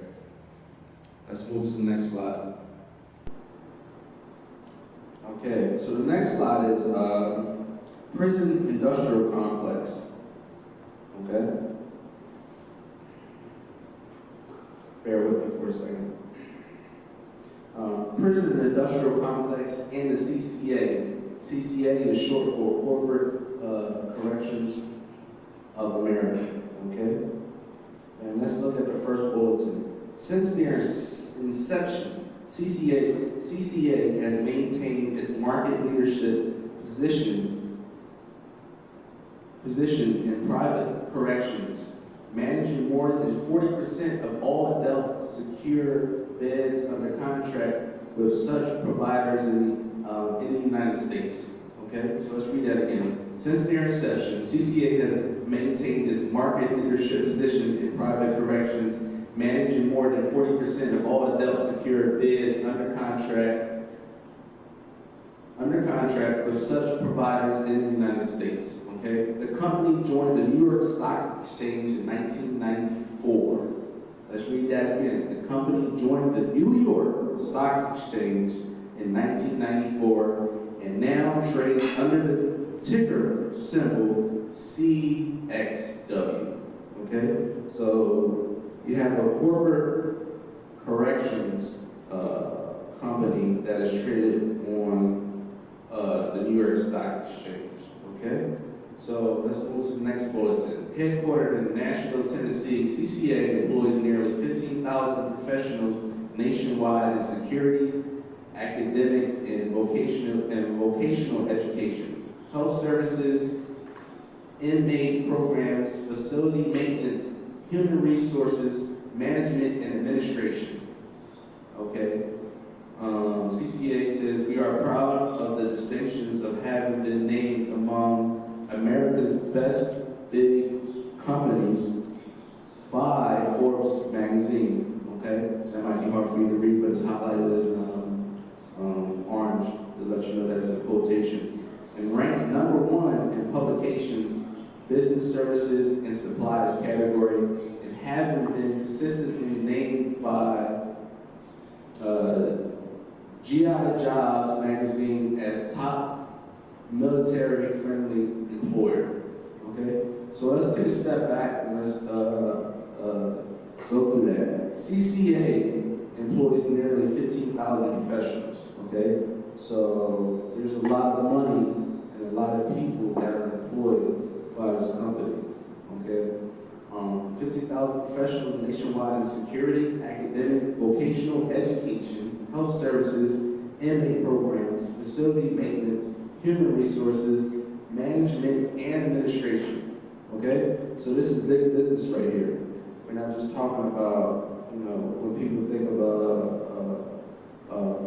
corrections, when they think of prison, they just think of inmates and a couple of security guards. CCA employs a lot of people, and a lot of people depend on the revenue going in through this organization. Okay, the CCA has to be the most corrupt organization ever. Okay, this is my personal opinion. This company has promoted new and tougher laws, which are mostly geared towards Black/African people. Okay, this is from my personal research. Research in CCA, I found that CCA has got to legislative ears and tried to promote tougher laws, which will undoubtedly increase prison population. Okay, so if you look at it, as the top I've stated that the CCA is traded on a New York Stock Exchange. So you have investors. When you have a publicly traded company, you have investors. So investors want a profit return. So how does that company or corporation get the profit return? They keep an influx of prisoners going in and out of the prison system to keep the investors profits at a high margin, or a good investment, so to speak. Okay, so we're pretty much looking at 21st century slavery right here. If you look at the basis of slavery, slaves were bought and sold, and they worked and, sold off again. And the slave master didn't have no use for them anymore. So this is the same thing, just more organized, is more structured. Okay. So my personal opinion is CCA is the most corrupt organization ever. Probably not ever, but probably pretty much up there. Okay, so let's move on to the next slide.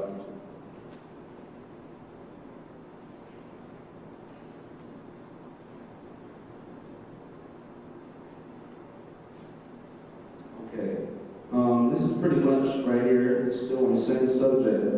Prison industrial complex and the CCA. If you look to the top left, this is actually a screenshot. That screenshot to show you that it is undoubtedly traded on New York Stock Exchange. And the current rate per stock is $34.10. You can see some figures, which is nonsensical right now, to the up and down growth of the company. So for $34.10, you purchase share a company that promotes slavery in the 21st century. Okay, let's look to the right. As a full-service corrections management provider, they specialize in the design, construction, expansion, and management of prisons, jails, and detention facilities, along with residential reentry services, as well as inmate transportation services through its subsidiary company, TransCore America. Okay? So they have a subsidiary company, which is TransCore America, which is pretty much the latest term, the sister company. Okay? They said, we are the 5th largest correction system in the nation, behind only the federal government and 3 states. So let's break that down. They are the 5th largest correction system in the nation, behind only the federal government and 3 states. So they have the largest prison system behind only the federal government and 3 states out of 50 states in the United States. CCA houses nearly 70,000 inmates in more than 60 facilities, the majority of which are company-owned. Let's read that again. CCA houses nearly 70,000 inmates in more than 60 facilities, the majority of which are company-owned, with a total bed capacity of more than 80,000. CCA currently partners with all 3 federal corrections agencies. So they're partnered up with all 3 federal corrections agencies, the Federal Bureau of Prisons, U.S. Marshal Service, and Immigration and Customs Enforcement. Many states and local municipalities also. Okay? So just keep that in mind, that they're partnered up with the federal government, Bureau of Prisons, the Marshal Service, Immigration and Customs Enforcement, many states and local municipalities. Okay? So they have their hands into federal and local government as well. Okay, so let's move on quickly. Okay, Federal Prison Industries Unicorp.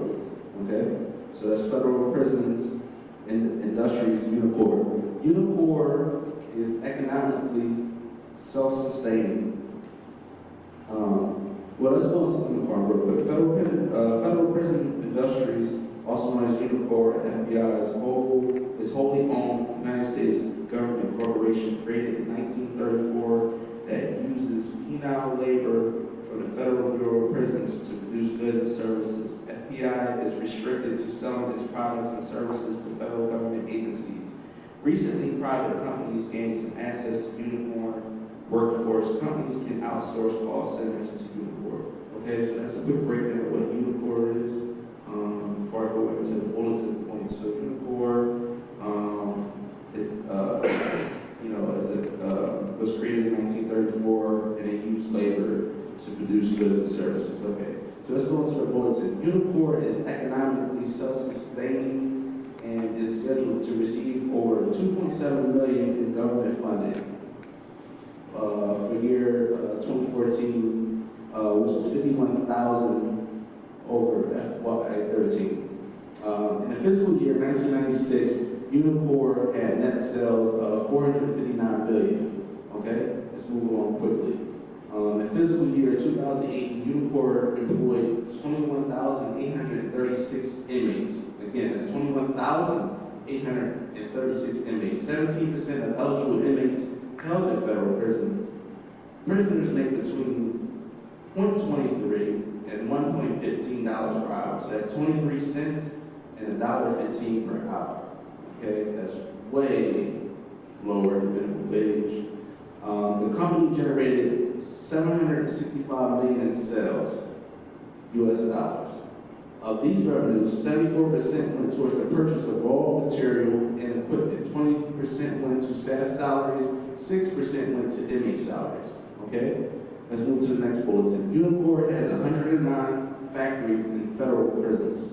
So they have 109 factories in federal prisons, producing about 175 different types of products and services, including clothing, textiles, electronics, fleet management, and vehicular components, industrial products, office furniture, recycling activities, and services, including data entry and encoding. Let's move on quickly. Okay, federal prisons, industries, Unicore. Under the U.S. laws and regulations, federal agencies, with the exception of defense, are required to purchase products but not services offered by Unicore unless authorized by Unicore to solicit bids from private sector. This mandatory source clause has drawn controversy over the years with allegations that Unicore is unfairly competing with private businesses. From the year 2002 to 2004, Congress and the Bush administration have made several efforts to mitigate this competition, the advantage held by Unicore over the private sector. In the year 2003, Unicore's board of directors eliminated the mandatory source clause for federal purchases under US 2500 and mandated itself to approve waivers in all cases where the private sector provides a lower cost. Okay? Let's move on to the next bulletin. Under current law, all physically able inmates who are not a security risk or have a health exemption are required to work either for Unicore or at some other job or at some other prison job. Inmates earn between 23 cents per hour up to a maximum of $1.15 per hour, and all inmates with court-ordered financial obligations must use at least 50% of this Unicore income to satisfy those debts. Okay, next bulletin. One report detailed that FBI operation at California prisons in which inmates demanufacture computer-type monitors. Industry standard practice for this mandates a mechanical crushing machine to minimize dangers from flying glass with an isolated air system to avoid release lead-bearing phosphor compounds to the workplace atmosphere. At an FBI facility, prisoners smashed the CRTs with hammers. The report noted smashing CRTs with hammers is not a common practice in the private sector, nor could it ever be considered a best practice. Okay, so let's move on. Okay, conclusion. So we're going to the conclusion of our presentation. I got a little long-winded. The conclusion, homeschooling is the conclusion to this, undoubtedly, to the school, the prison pipeline. The best method is to homeschool your children, or find some way to start to homeschool your children. And just review the bulletins, it's a little small, I have a lot written down. Bear with me for 1 second. All right, so first bulletin is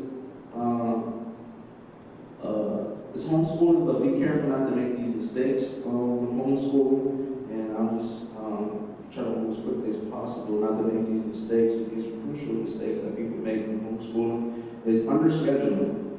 Number one is underscheduling. You want to make sure that your kids have the opportunity to be involved in sports and other activities. Okay, just as much as kids attend public school, sometimes parents don't think about their needs beyond the books and end up scheduling too little. So you don't want to underschedule. Overschedule. Bullet number 2. On the other hand, some parents are worried that they are not doing enough and will overbook themselves.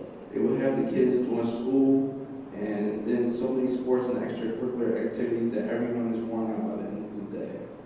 Okay? Number 3 is letting your curriculum run you. Many parents want to make a curriculum that is, many parents want to make a curriculum and stick to it no matter what. This could lead to a frustrated child and a frustrated parent. If something is not clicking with the kids, they become irritated. Try something else, okay? No internet, okay? So we live in the 21st century, so the internet is crucial. The internet has a wealth of information and should be used. There are great educational resources that your children will love and will gain lots of knowledge from them, okay? Number 5, extreme exceptions. Many parents fall into the trap where they expect too much of their child and put too much pressure on them. Set small goals for your child to achieve. They will have more fun learning and will still be working towards getting a great education, okay? So don't put extreme expectations on your child, okay? Skipping breaks, okay, this is crucial also. Skipping breaks, this is one of the biggest mistakes that can be made. Pushing through the day with no breaks so that you can make the day shorter isn't good for anyone. Children need time to break, clear their minds, and become refocused. This is why they have recess in schools, is to give the kids a break. So you want to give them a break. Messy work area, that's pretty much self-explanatory. Let's move on to the next slide.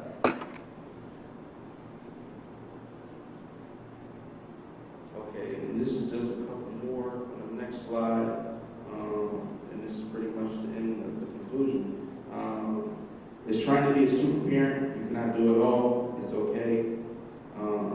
Have the kids help with chores. Have your partner make dinner. Take a workload off yourself. So if you're in a 2-parent household or you got older children, have them help you. It takes a lot of stress off the home environment. Another mistake is going at it alone. Support systems for homeschooling are everywhere, so why not use them? There's no shame in asking for tips, tricks, or other homeschool parents, or doing some research on the internet. You aren't expected to know everything. So you're not expected to know everything, so get some help from others. There's some chats and blog groups out there for homeschoolers. Okay, so the last thing is not listening to your kids. Consider the input from your children. After all, they're the ones who are learning, bounce ideas off them for lessons and subjects and see what they think. Really listen to their input and let them take control within reason. Every now and then, the more interested they are in what they're learning, the more they will take away from it. And that is the conclusion of my presentation. Thank you, everyone.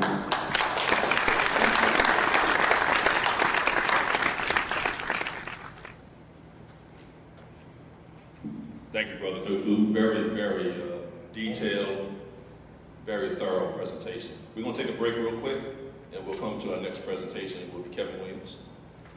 Thank you. Our next presenter, financial economics of the black community, would be our good friend and group member, Kevin Williams, all the way from the sunny state of Florida. My man, Kevin Williams. Thank you, brother. Good afternoon. First of all, I want to give thanks to the ancestors for letting me to arrive here in safe the way down from Miami, and I'm here to talk about financial responsibility, freedom in the black community. It starts from our youth. Put you in the raise your hand too. A lot of us, I'm pretty sure we're drunk, we're worker slaves right now, and mainly because we were not taught to build wealth. You hear me? We pretty much was taught from the time we went to school. Get a good job. Get a good education, excuse me. Go to school. You know, graduate with honors if you can, and then get a job in a Fortune 500 company. You know, but that's it. Get a 401k.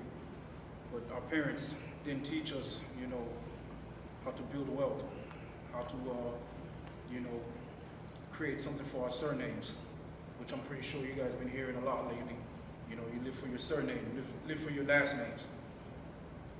But our kids, with you know, what we're talking about, you know, with the kids homeschooling, they should be taught economic education from a young age, I would say at age 10. Why? Because as they grow, as they're developing, and they hit the puberty, you know, as they're getting up, growing older and stuff, they could learn, you know, the financial aspects of everything in every part of the business world. You know, from savings to EGNES, which is, you know, like 401ks, which is still a savings. You know, budgeting, so they won't, you know, get massive debts.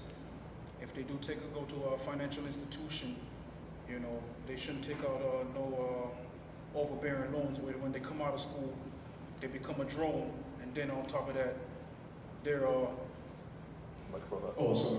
Oh, okay. And they're taking a massive debt on top of working. So as the children, as they're learning this will give them an idea to,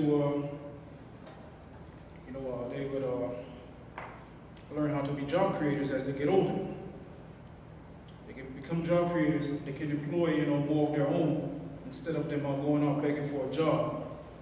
You know, that they can be denied based on pretty much off their you know, color of their skin, maybe some other stigma because they may have, you know,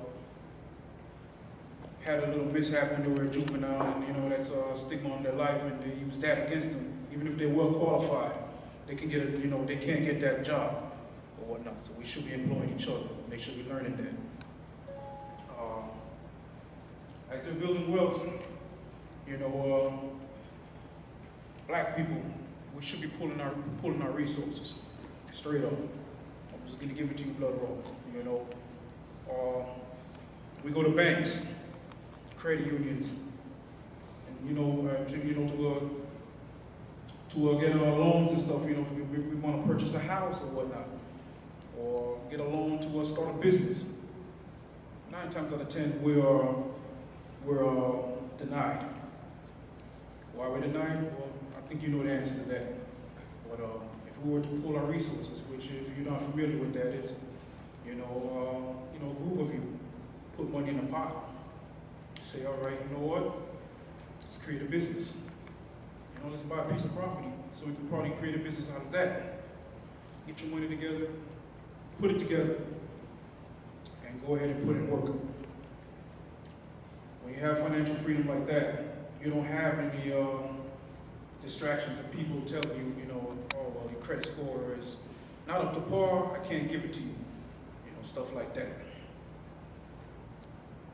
We should also be investing in future startups. At 21st century, we have a lot of tech startups. And a lot of black youths are actually, you know, in that area, creating new innovation ideas, but they don't have any financial backing. And 9 times out of 10, they have to go to, you know, financial institutions who would deny them that loan. But if we have people, you know, like us, we go in and, you know, and invest in them, they can have a successful business down the line. With that, we can control our assets. Everything that's around in our community, control our assets.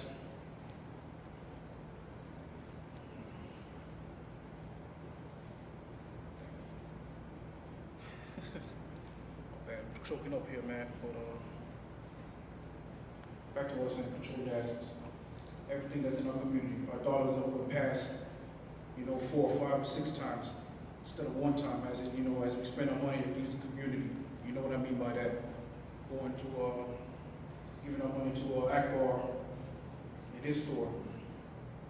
We spend our money like 50% at a time, but he gets $100 of the benefits. That's not good for us. It's not good for us at all.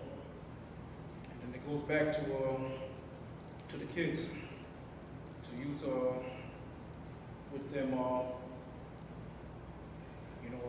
acting up, as they would say, because there's lack of work. Lack of work means, what do you call it? I guess you can say a bored child. A bored child is going to do what? He's going to act out of order. He acts out of order. Well, then that goes back to the prison pipeline, what our brother was talking about earlier. But if he had any type of economic opportunities, that could be lowered and more than half. They have something to work and look forward to, instead of, becoming a statistic. When they have jobs that, I have a business and I need some help, I can always employ my ones that look like me. Why? Because, hey, they need to be productive in life, and that's the whole one thing that we're lacking. We're not being productive financially. And it's actually making us lose. All right. So yeah, purpose of this is pretty much, instead of getting an education and becoming a work slave, get education, become job based.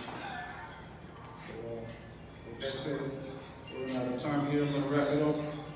But we need to deal with financial freedom. Thank you very much.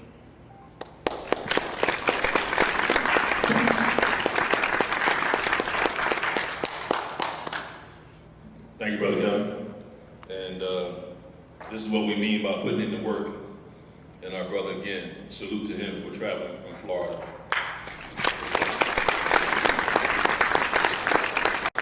Our next presenter would be Ivan Irving, and he's working on a very, very important topic of nutrition in our community. Mr. Ivan Irving. Thank you, my brother. Sorry, I had lost some of my information on another device, but what I will do is I'll complete this work, and I already talked to the elder, upload it to the website. I'll put it on the group page, and then I'll give it to him. He'll upload it to the website. But we have to, we're talking about homeschooling. We do have to talk about home cooking as well, which is serious.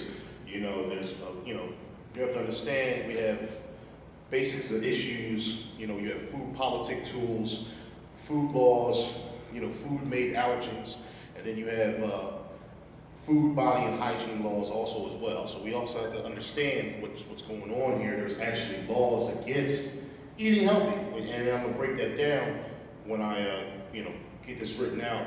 And I was telling the elder and a couple of, the guys here that you have to understand, they do actually have laws, even here in Pennsylvania, growing, making your own herbs, spices, actually taking care of your own cattle in your residence.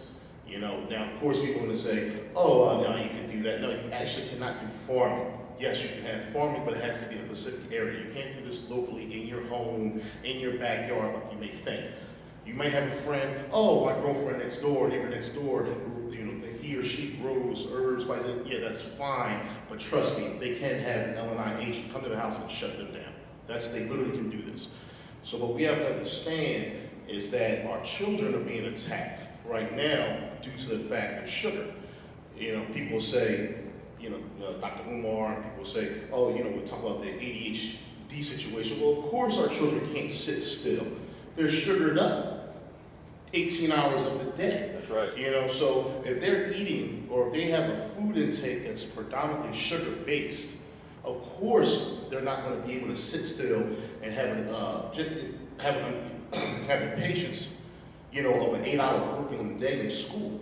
You know, and this is sugar before, during, and after school. So this, as the parents, what we have to do, I'm going to create a food regimen, a 30-day food regimen for kids, and even just for the home, because we have to start home cooking our meals. And I know a lot of people want to say, oh, you know, I don't have time. It's always an excuse. Excuses built the house of failure.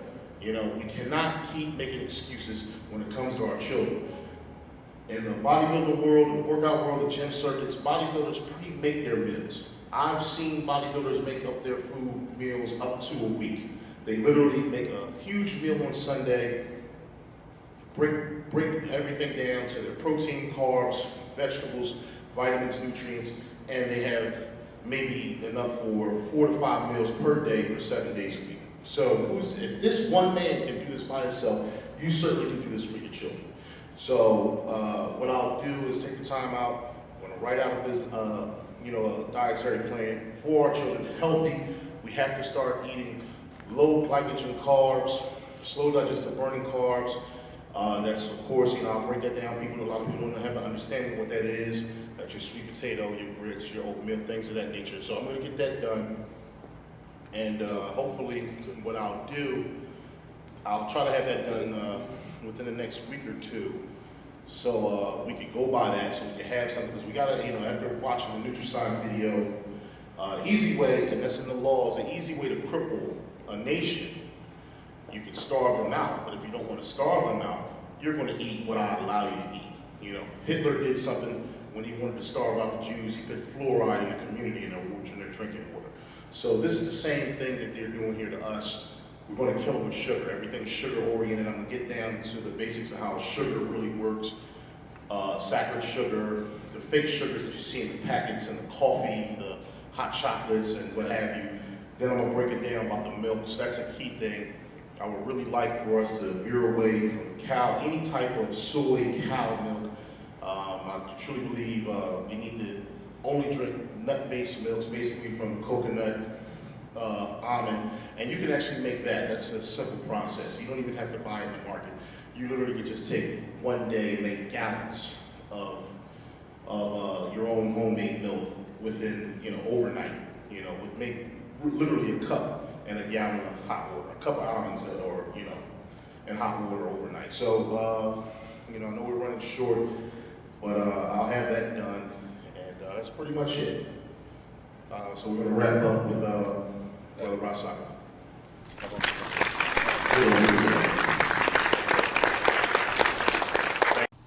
Melanin, the Key to Blackness. My name is Miyata Manan. This presentation is for the Raising Awareness Group Initiative Northeast Chapter.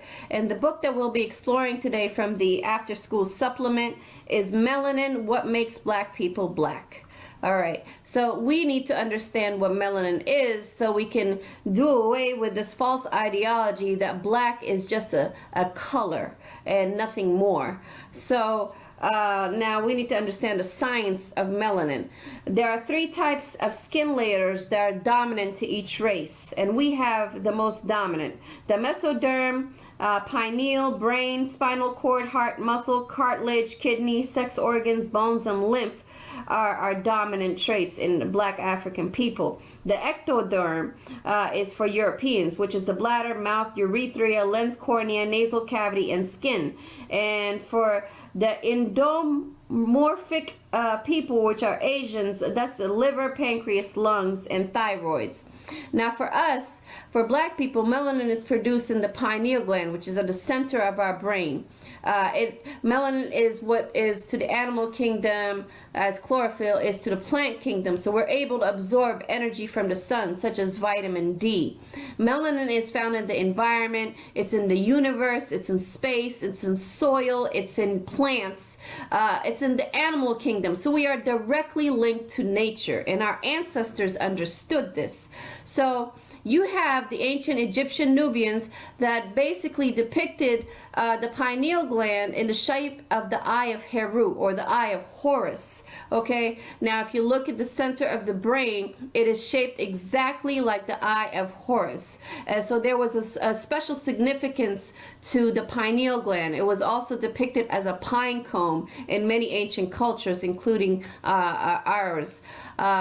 Now, the pineal gland stimulates the growth of your entire nervous system, okay?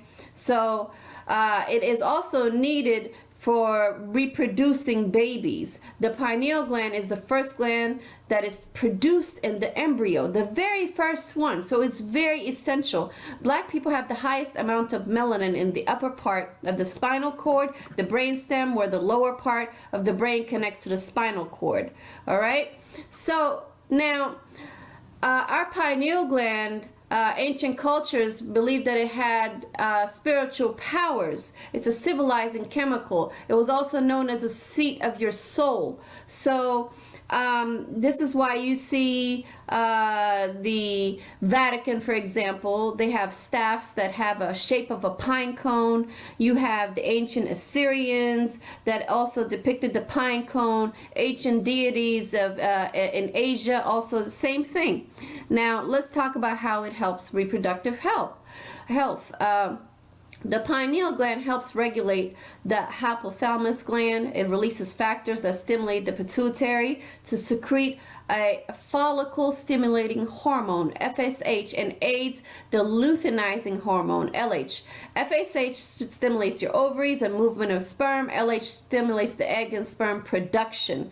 So now we have to understand what melanin explosion is. Melanin is necessary for the humans to reproduce. Melanin is present at the inception of life. It sheets over a cover of the sperm and egg in the human embryo and the melanocytes, which is your skin pigment, the brain, nerve cells, and it all originates from the same place, the neural crest, where your pineal gland is. This is a melanin explosion. Now, what happens when you don't have sufficient melanin?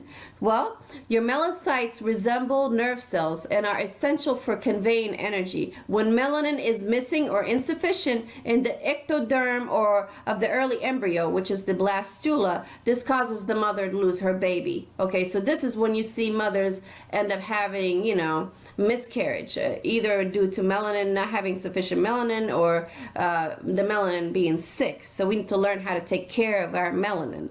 Okay, now melanin, we are basically the children of the sun due to melanin. The pineal gland's ability to secrete melanin is sunlight dependent. The sun radiates all full color spectrum, UV radiation, and so on. And when the full spectrum of light hits our eyes, our retina, this stimulates the pineal gland, your third eye, to produce more melanin and protect you from the sun and also absorb energy from the sun. So the same way a black hole in space absorbs all the lights and energy is the same way how our melanin does as well, and nothing escapes it, just like the black hole. Okay, so now let's go ahead and look more into this, how we are connected to the cosmos, how we are connected to nature, how we are connected to the universe. We are nature people, and this is what we forget when we go into this artificial state where we start to bleach our skin. Now, as the saying goes, black don't crack. Okay, you have Nichelle Nichols here. She's 82 years old and she looks fabulous at 82 years old. Okay, we also have Harry Belafonte and Sidney Poitier, who are 88 years old, and look how wonderful and youthful they still look for their age at 88 years old. We also have our average everyday black woman who takes care of her health and maintains her youth and beauty and ages gracefully due to melanin. Okay, so this is why we need to understand this. Dennis Haysbert, as you know, he's an actor. He's 61 years old. This man does not look a day over 40. Okay, and this is due to his Melanin. So melanin is brown and black in color. So we have here a 72-year-old, she's a bodybuilding competitor, and she still looks fabulous due to her diet and her exercise and her melanin. We also have Annette Larkins. I suggest you look her up. She is actually, I believe she's older than 71 now, but she eats no meat, no dairy, just raw fruits and vegetables, live food, not dead food like meat, and 1 gallon of pure distilled water a day, and she exercises. And look how beautiful she looks. Look how young and youthful this woman in her 70s is due to her melanin. It is literally the fountain of youth. What happens when you don't understand the importance of your melanin? You could be like Model Iman and start bleaching your skin because you do not understand the value of your melanin, and you think that black and brown is just a skin tone, a color in a crayon box, which is false. You have to also understand that bleaching was introduced to us in 1967 at the height of the Black Power movement. And you know what happens when they did that? When they introduced bleaching to us, that's when women began to bleach their skin. They began to perm their hair. And now you have women going to get light color contacts and so on. All these recessive traits that are not of us. Even though some of us may end up having some recessive traits. But it's a prime example of self-hate. We have Trina McGee, who was a beautiful black teenager from Boy Meets World TV show. And look at her now. Look at her now. She bleaches her skin. She wears high-pitched blonde weave. I'm not surprised if one day she'll go and get surgery in her eyes and change her color. We also have a Cameroonian actress, I believe her name is Denica or Denicia, and she has a skin bleaching product, okay, that she uses on herself. Another form of self-hate. This is a woman, a black woman from Sudan, who, this is her wedding day. She now bleaches her skin, did not have enough bleach and did not bleach her neck, but bleach her face, bleach her hands, put on her henna and her jewelry for her wedding. And unfortunately, she is also subject to self-hate. So how do you check if you're melanin? We need to understand how to take care of our melanin. So how do you check for your melanin to see if it is in fact healthy or not healthy, which is basically alkaline or acidic, okay? Now, to get your melanin and your body alkaline, you have to eat more raw fruits and vegetables and eat drink purified distilled water, okay? And stop eating junk food and meats and so on. And dairy. Now, if your body is acidic, the strips will come out between red and yellow and oranges. If it is not acidic, if it's alkaline, it'll be more of a bluish color. Okay, so it's good to go and check out those pH strips at the local drugstore. Now, how to decalcify your melanin. We already spoke about that. You see here, you need raw fruits and vegetables, okay? So you see here in the Curlian photography example, the model, you have raw fruits and vegetables that radiate more energy. And when they are cooked, they lose basically their energy, their vitamins, their minerals, the essential energy that you need for your body and for your melanin to maintain health.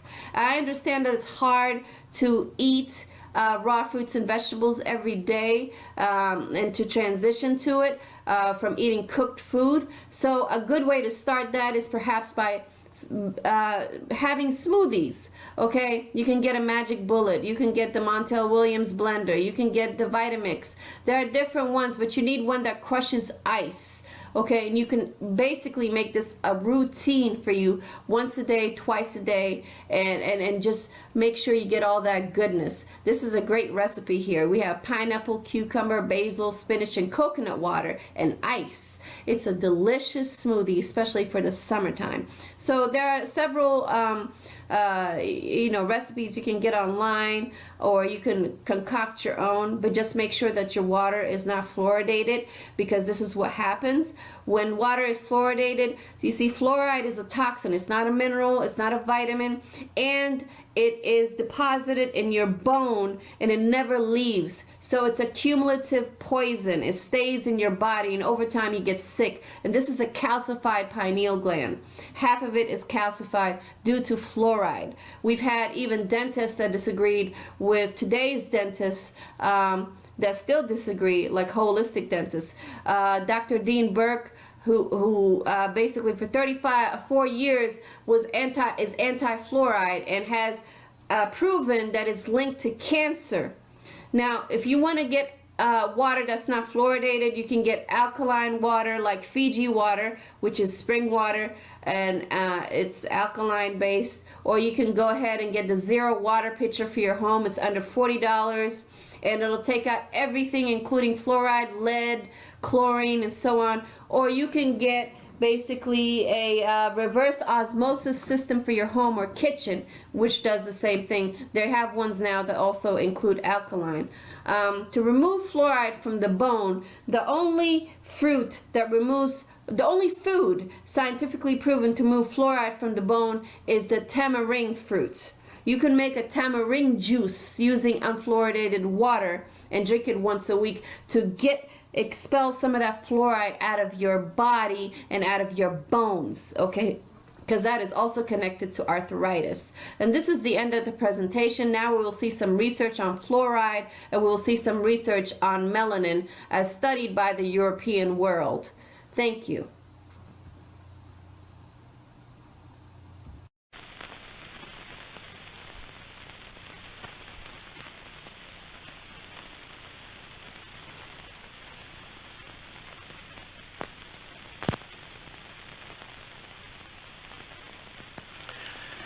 Ladies and gentlemen, I am Dr. Francis A. Reed, a graduate of the Yale School of Medicine, a former member of the Board of Health of Greenwich, Connecticut, where I have practiced surgery for the past 25 years.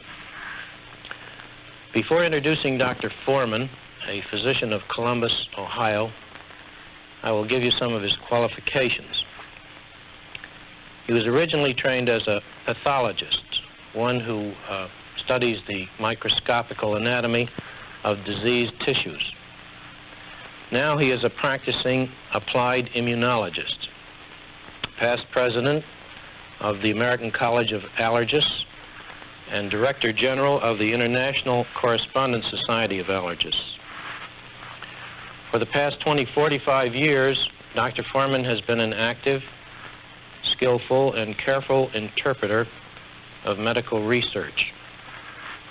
He is serving on the editorial boards of 9 medical journals, serving for 23 years as editor of the Ohio State Medical Journal, and presently as editor-in-chief of Clinical Physiology and of the Letters of the International Society of Allergists.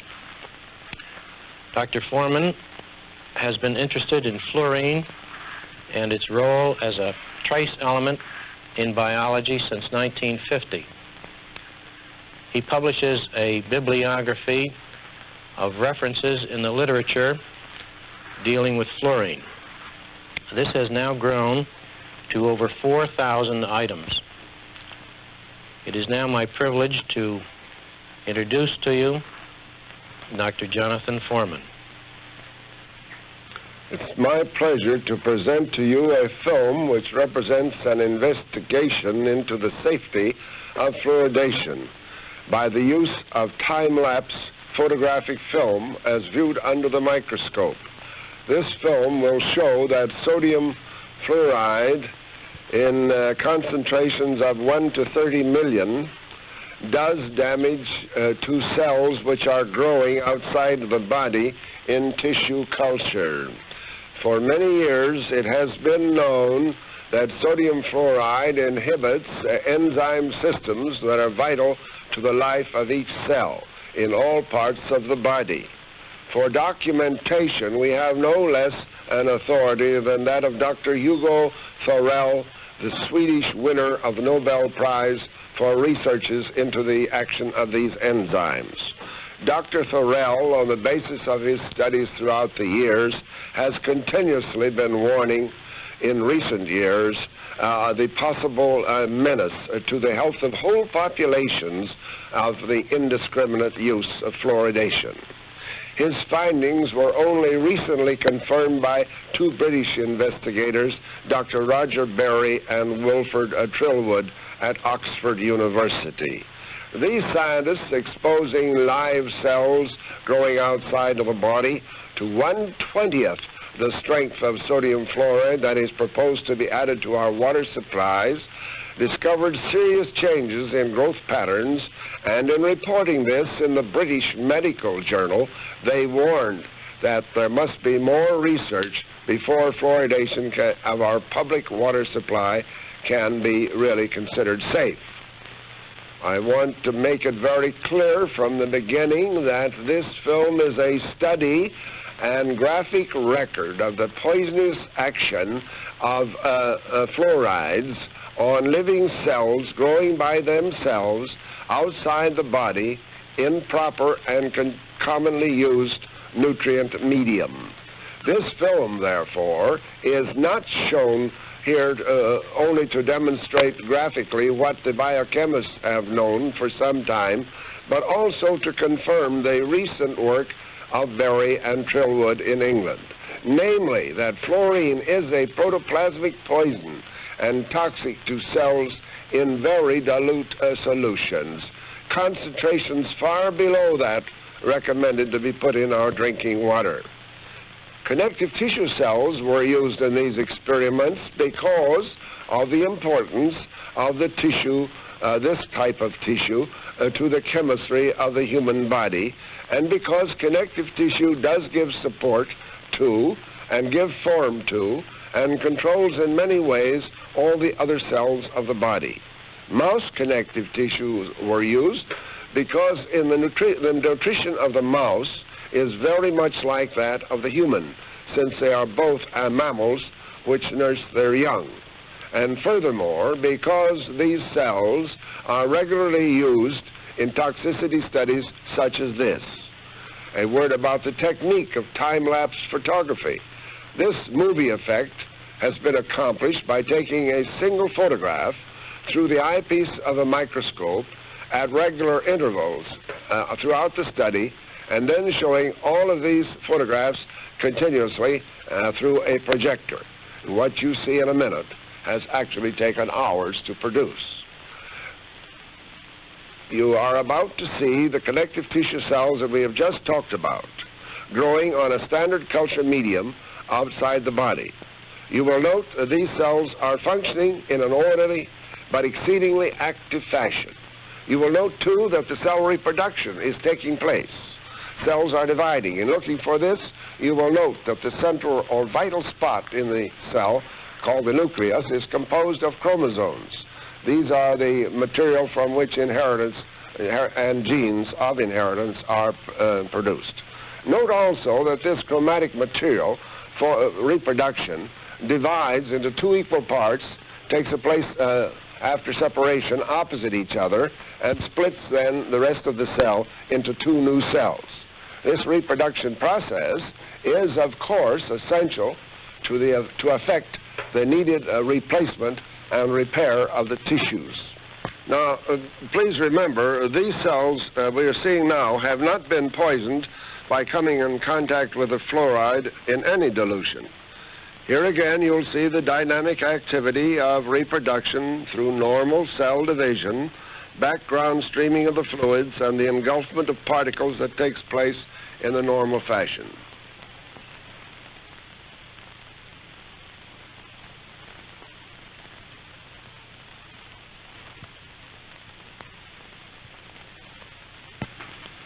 Now you're about to see the crux of this whole study. In this experiment, sodium fluoride in a concentration of 1 part in 30 million is perfused into a growing active culture of cells. This dilution of sodium fluoride has been used in other experiments, varying from a strength of 1 part in 1 million to 1 part in 20 millions, and even in 1 part in 60 million. In all of these dilutions, damage has been done to the cells. But this particular dilution of 1 to 30 million has been chosen for this demonstration because it represents the same dilution as would be in the blood of fluorine ions in an adult human being who's drinking daily the recommended 1 quart of fluoridated water at 1.2 parts per million. You will recall that the fluoridators assume that all human beings will consume, on the average, exactly 1 quart of water per day. Now, as we begin the next section of the film, you will see an entirely different picture. There's a temporary revival of cellular activity after the perfusion. This, however, is soon followed by a marked slowing up of the normal activities as the fluorine ions begin to adversely affect the cells. All right, you will note here where the fluorine has just been introduced that there is a distinct stimulation of all the cells as they react to the poison. This we take to be a defense mechanism. Then things begin to slow up and reproduction is definitely inhibited.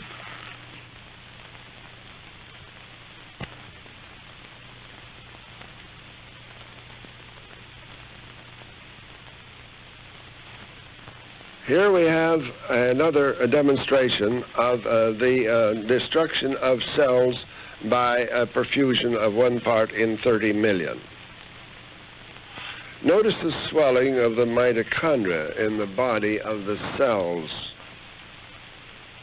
Notice the compaction of the material in the center or vital spot, which we call the nucleus of the cells. That too is evidence of injury. Note the swelling of the membranes around the cells. This makes it impossible for them to absorb foodstuff. Note they're shriveling up now. There are no cells dividing. All is becoming still. Most of the cells are dead or dying. This demonstrates the toxicity of this material.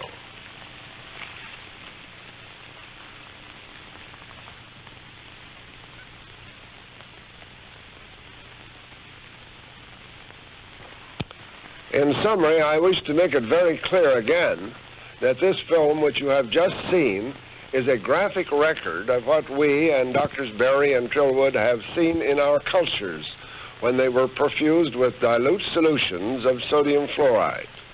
This film itself is presented here only to show that mammalian cells in tissue cultures can be and are damaged by fluorides, and some even killed when their contact with sodium fluoride is in the concentration of 1 part in 30 million.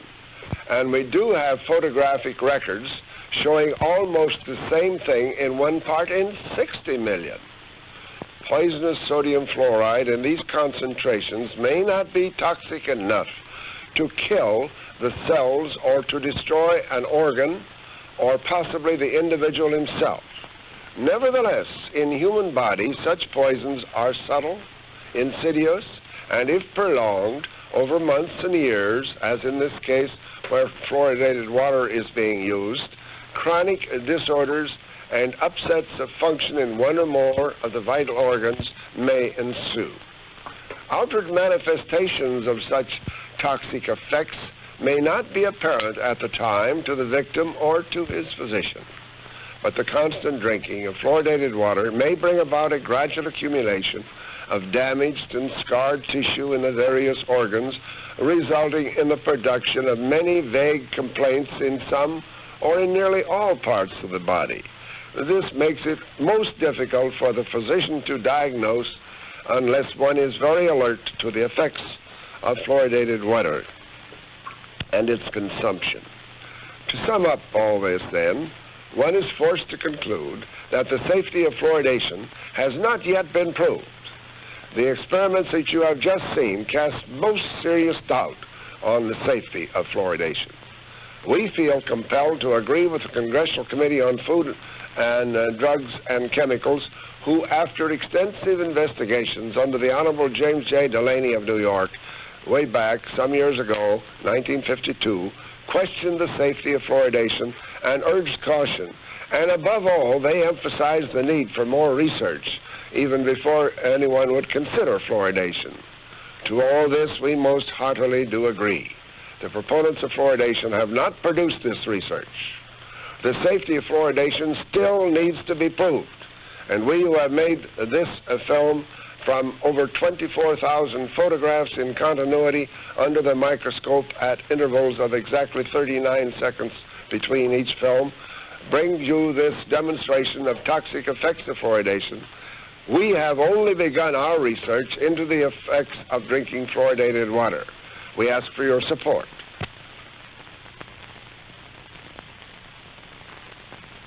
Melanin's role is, in fact, even being rethought in medicine that, you know, is it really something that just absorbs sunlight, or does melanin have a role in the immune system in the body?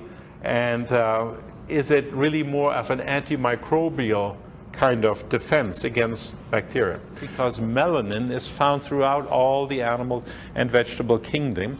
And melanin is the very thing that you have in your hair and in your skin that gives you the color. Whether you're more red, whether you're more brown, whether you're tan, whether you're not, is because the melanin produced by your skin in the parts of the cell called melanocytes, or the pigment of your skin. And some people who have a condition called vitiligo, where their skin looks blotchy and they have white patches, they don't make this pigment. When you're exposed to ultraviolet radiation, you make more of it. Now, melanin is what gives chaga its dark color. That's what's so rich in this mushroom compared to the other mushrooms. And what they found in Russia, it protects genes and it actually repairs broken DNA. Isn't that wonderful?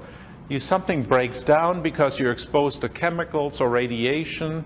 Think of the people of Japan right now in 2011 who are suffering from huge amounts of radiation. What could we do to help them repair their, prevent cancer developing? Well, you need a DNA repairer, and that's what melanin does. Just think what you can tell people who have families over there and so on. So this is a complex molecule. It's found in the brain. It's found in your adrenal glands. It's a powerful free radical scavenger. In other words, it helps the body prevent this oxidation, so it's an antioxidant. And I believe this is what makes chaga, among other things, one of the more special mushrooms that are out there.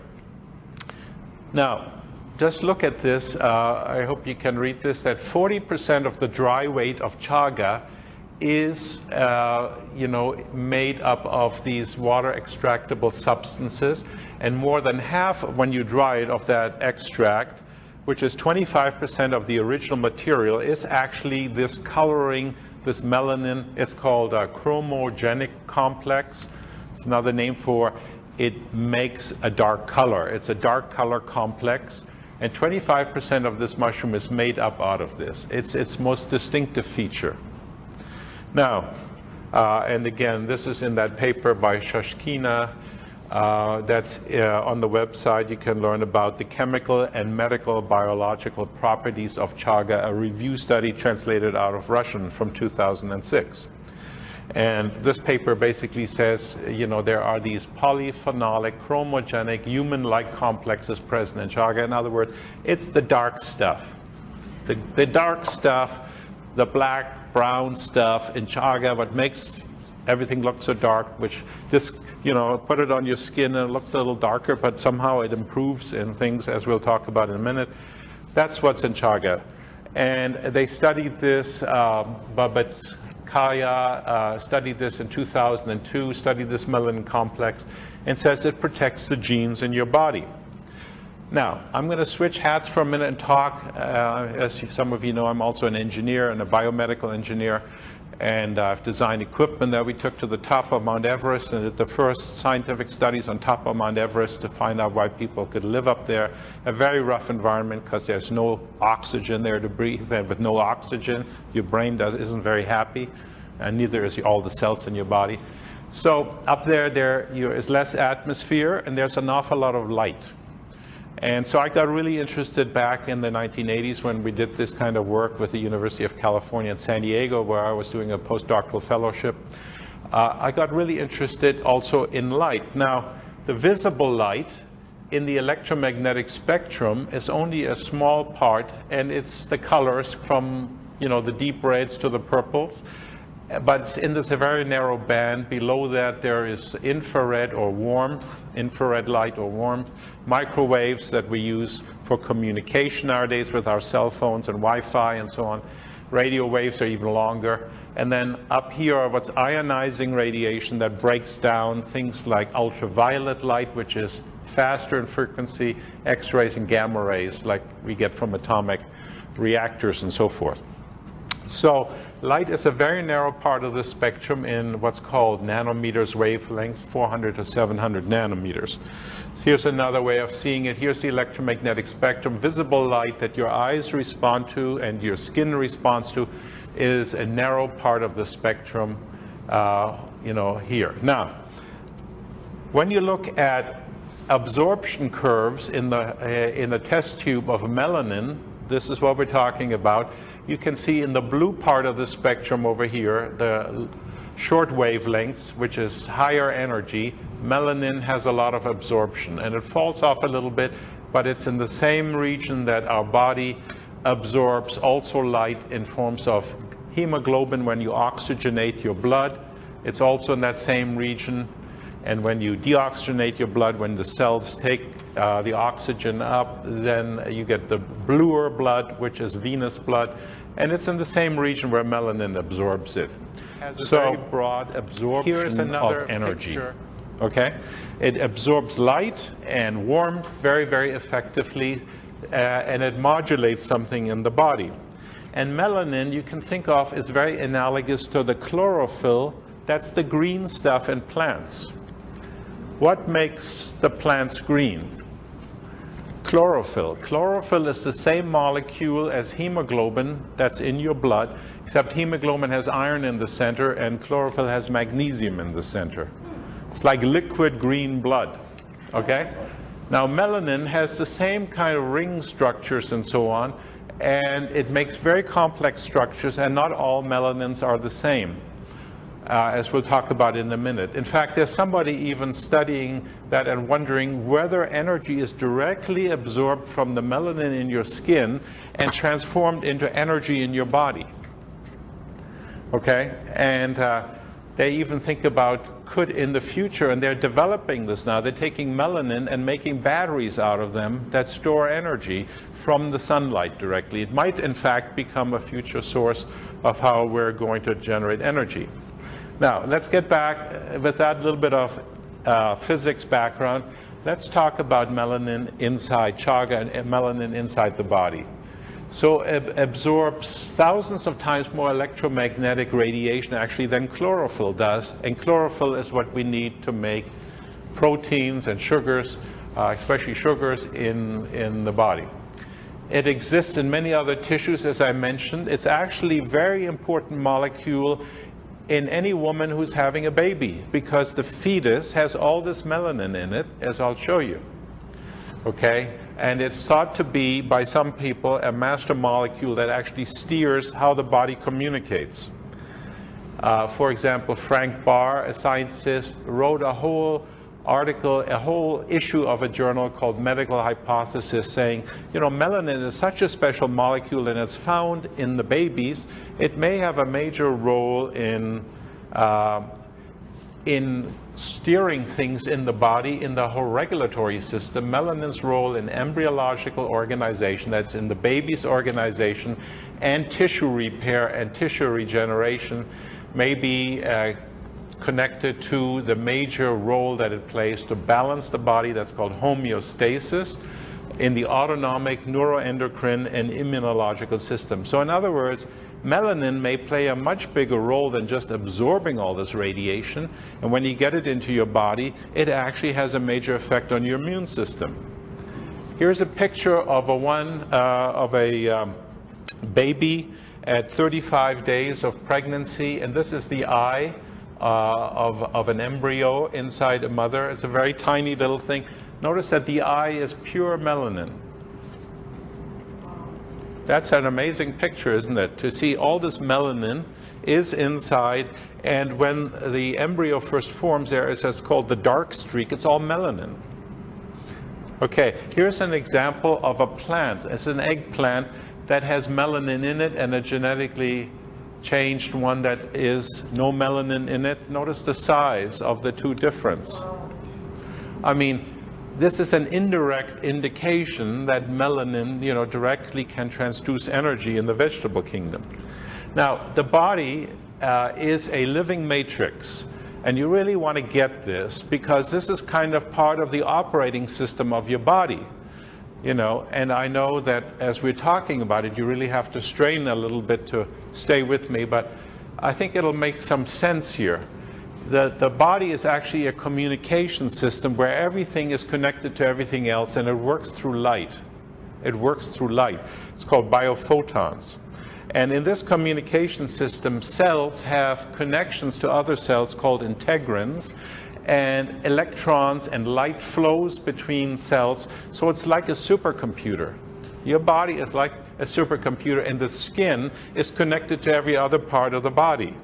Kind of like a spider web, where everything, when you tug on one part of the spider web, it connects to everything else. And so these cells connect to the connective tissue, which the skin is part of, and it all works like semiconductors. Now, semiconductors, like computer chips, are made out of silicon. These are living semiconductors. Your body is made out of this complex supercomputer that figures everything out. And this is what energy medicine is all about. And when you put chemicals or drugs or lotions or pesticides or mercury from dental fillings that are leaking into your body, then this matrix gets upset. This matrix does not function. The energy doesn't communicate well. And this is where chaga is, I believe, very useful because it helps you detoxify from all of this. Now here's another form of radiation that's now in our environment. It's called, this is from 1990 to 2007. This is the exponential rise of cell phone use in the United States. This is the increase in 2000 to 2010 of radiation in the environment. This is what we're living in. Here's an example. I just brought one of my little, this is a meter that measures the microwave in this room that you're sitting in. Okay, this is measuring that. You can actually hear, the wireless. I can point it exactly where the most radiation is coming from. These are the communications. That is your Wi-Fi that's in this hotel. This is what people are living in nowadays. In this, we don't know it because you don't feel it, you don't have a sense for it. You need a machine, or in this case, a microwave detector, so you can see it. So I'm mentioning this is because we are changing as a species, and the kids are changing. Have you noticed how the kids are changing in school? They're not learning so well. They're living with their iPads and their iPods and their cordless telephones and everything else, and they're constantly being irradiated. Well, the studies are coming out of Sweden now is showing that after 10 years exposure to cordless phones and cell phones, if you're under a teenager doing that, you have a 5-fold increase in brain tumors. Now, this is not being generally talked about, and I don't want to scare people. I just want to tell you what the studies are beginning to show, and it's highly controversial. But you need to do prevention about this because everybody's using these communicators, and if you read the fine print on them, it says, don't put closer to 1 inch next to your skin. Look, read your manual. It's in really fine point if you have an iPhone, or if it's a BlackBerry, it says 1 inch. So, you know, this is microwave radiation, but it's modulated once, as you can hear, and that's what the body isn't happy about. So, because of this radiation, there is about now in cities between 100 to a 20,000-fold increase in background microwave radiation since 1980, because we've put cell phone networks up. Now we're putting up smart meters on people's houses in California. They're all using microwaves, and everybody says, well, they're not affecting anything. But we have shown studies, many scientific studies, that it causes DNA breakages, and the body generally repairs this DNA.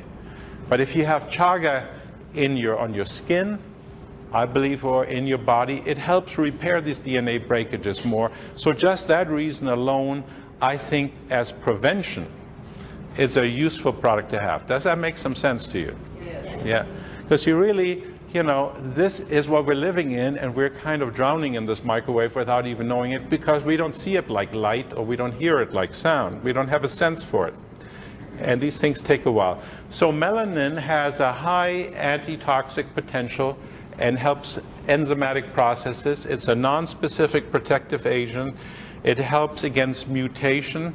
It's capable of interacting with other chemicals called xenobiotics that cause oxidation, like heavy metals and other things. The body gets rid of them. It's one of the biggest things. And it has a photo and radioprotective activity. In fact, animals fed chaga, as I'll show you in a minute, live longer when you irradiate them with gamma rays, those really high-intensity rays that come from atomic bombs and from nuclear reactors. They live a lot longer when they take chaga. They've done studies in animals. Here, 305 days versus the control group died in 186 days. Now, I'm not suggesting any of us get exposed to gamma rays or whatever. Not healthy, you know. But we're living in a world that's a little abnormal. It's not what your grandparents lived in, and not even what your parents lived in. Before we close our program out for today, and I'll turn this over to our spiritual advisor, our group spiritual healer and priest and shaman, Mr. Ross Harris, the one we hold very highly in esteem. So we give him the honors of closing us out today. But before we do that, let me just read this from our elder, Mfudishi.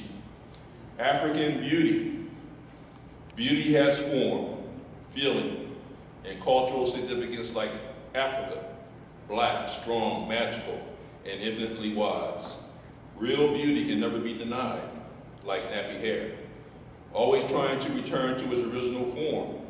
Natural and uncontrollably divine.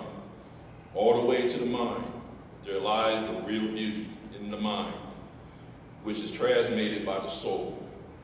The beauty of the soul is transmitted and manifested through self.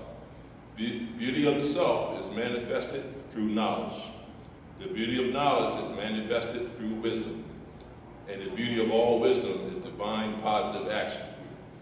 Positive action is the key to understanding. And only through the understanding of our story and culture can you see yourself, your real self, the source of all personal beauty, you black, gorgeous, dynamic creatures, you. Beautiful, beautiful thing by Mr. Mfudishi. Again, my name is Mku Mzi. I want to thank Mr. Kufu Synapses Nkototet for his presentation on school to prison pipeline. Our esteemed group member from Florida, Kevin Williams, and his lecture on education. I'm sorry, already my mind is frazzled since we've been working all day. Economics in the black community, and Mr. Ivan Irby, who, of course, obviously his lecture on nutrition in the black community. And with that, let me turn it over to our priest and shaman, Mr. Ross Harris.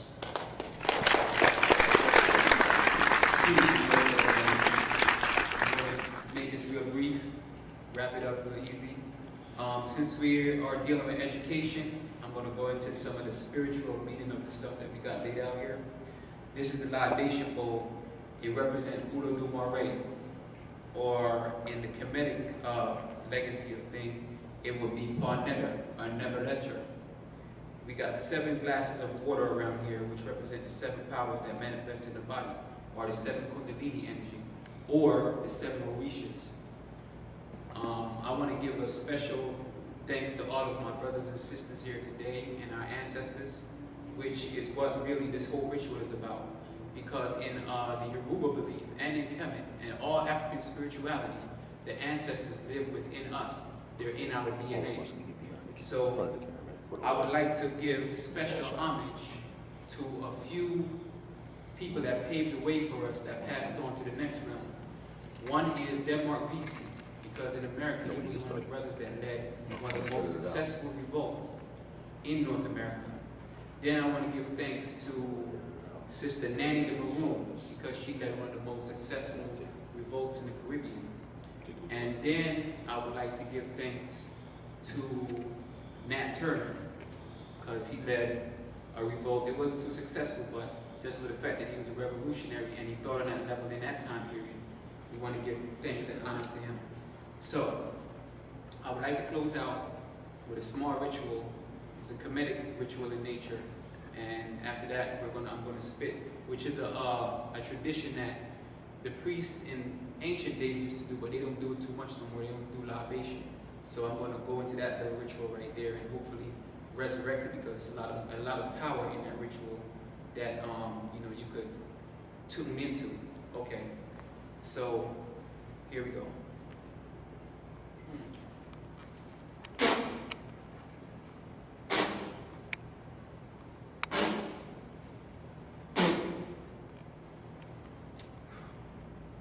To all the netters, Ashe. Ashe. To Oludumare, Ashe. Ashe. To Nat Turner, Ashe. Ashe. To Denmark Vesey, Ashe. Ashe. To all of our ancestors, known and unknown, Ashe. Ashe. Hotep family. Hotep.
Came up from Florida, man. Oh my God, it's just a real treat to finally get my man to be able to build.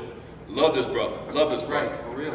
And of course, my man Kufu, my young boy, Ivan, my old head, and of course my priest and shaman and spiritual advisor, Mr. Rosucker Harris. And man, I just had a blast, man. I hope you guys would have been here. You just don't know what you missed. Right. Kufu, anything you want to say? I just want to thank everyone that came out today. Once again, our brother Kevin Williams for making the trip all the way up. The ancestors guided him up safely. We hope that the ancestors got him back down to his hometown safely. And no doubt, no doubt. What we got going on here with this Raising Awareness group, we out in the community, we trying to do some good things, and we trying to come off of Facebook, and we trying to really get a progressive movement happening here in the Northeast and all over the country and even internationally, globally. So we got future projects in the works, and we're going to be traveling from state to state, city to city, getting in contact with the local people, and really just starting to make a change. It's 2015. If you look at the recent events that's happening right now, you can see that our people are being oppressed and being exterminated more so than ever. So right now is the time for change, and through change, we have to put in the work. We have to come off of Facebook. We got to stop talking. We got to start putting plans and goals into action, and we got to start making it happen. We got to stop talking. We got to stop arguing. We got to stop disagreeing on spirituality and nonsensical topics, and we got to come together as a community, and we got to make it happen, people. So let's make it happen. Raising Awareness Group 2015. Anybody else want to say anything? Enough talk on the Facebook. Action brings reactions. No doubt. Beautiful.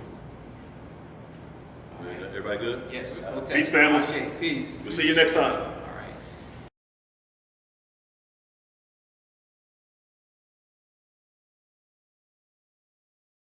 Hello, guys. My name is Mku Mz, and I am the founder and the leader, as well as a member of the Raising Awareness Group.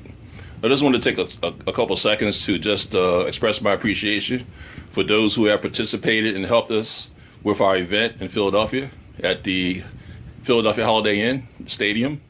It was a great event. I'm hoping that if you haven't seen the video, you should take the opportunity in a little bit of time that it would take to view it. It was well done. My members have done a great job presenting their materials. And as we go forward, we hope that you guys will find a way and take some time to endeavor in your own projects and get involved in the community. Peace.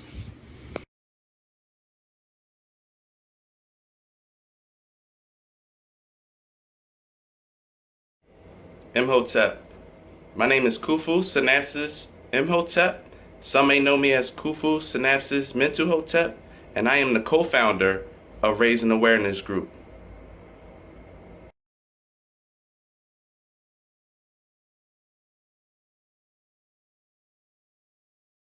Bless family, Rasaka here. I was asked by our elder to make a video highlighting a little bit about myself and what I deal with, what I study. I deal with African spirituality in the form of Kumbanda and the Orishas in Obia, 7 African powers. I was a member of the Nation of Gods and Earths. I mastered 120. I made myself adept in the teachings of the Golden Dawn Order, which is a Hermetic order, studying their philosophies and bringing it back full circle to a straight African lineup. This is just me sharing some words, sound, and powers with you, to let you know who I am, what I deal with, and, to express these things to my brothers and sisters who don't know too much or who need to know a little bit more in details about, who I am and what I study. I also deal with a lot of African history and African understanding. It's putting things back in an African perspective. That is my specialty. And I think I could add these types of knowledge and information to the group and help our brothers and sisters that is a little bit younger than me or even older who don't have no understanding of what these things are in particular, to put it back in place into their African minds, to bring them full circle to understanding who they are and what they need to know in order to complete their journey on this physical plane. Peace and blessings and black power. Hotep to the family. Ashe. One love.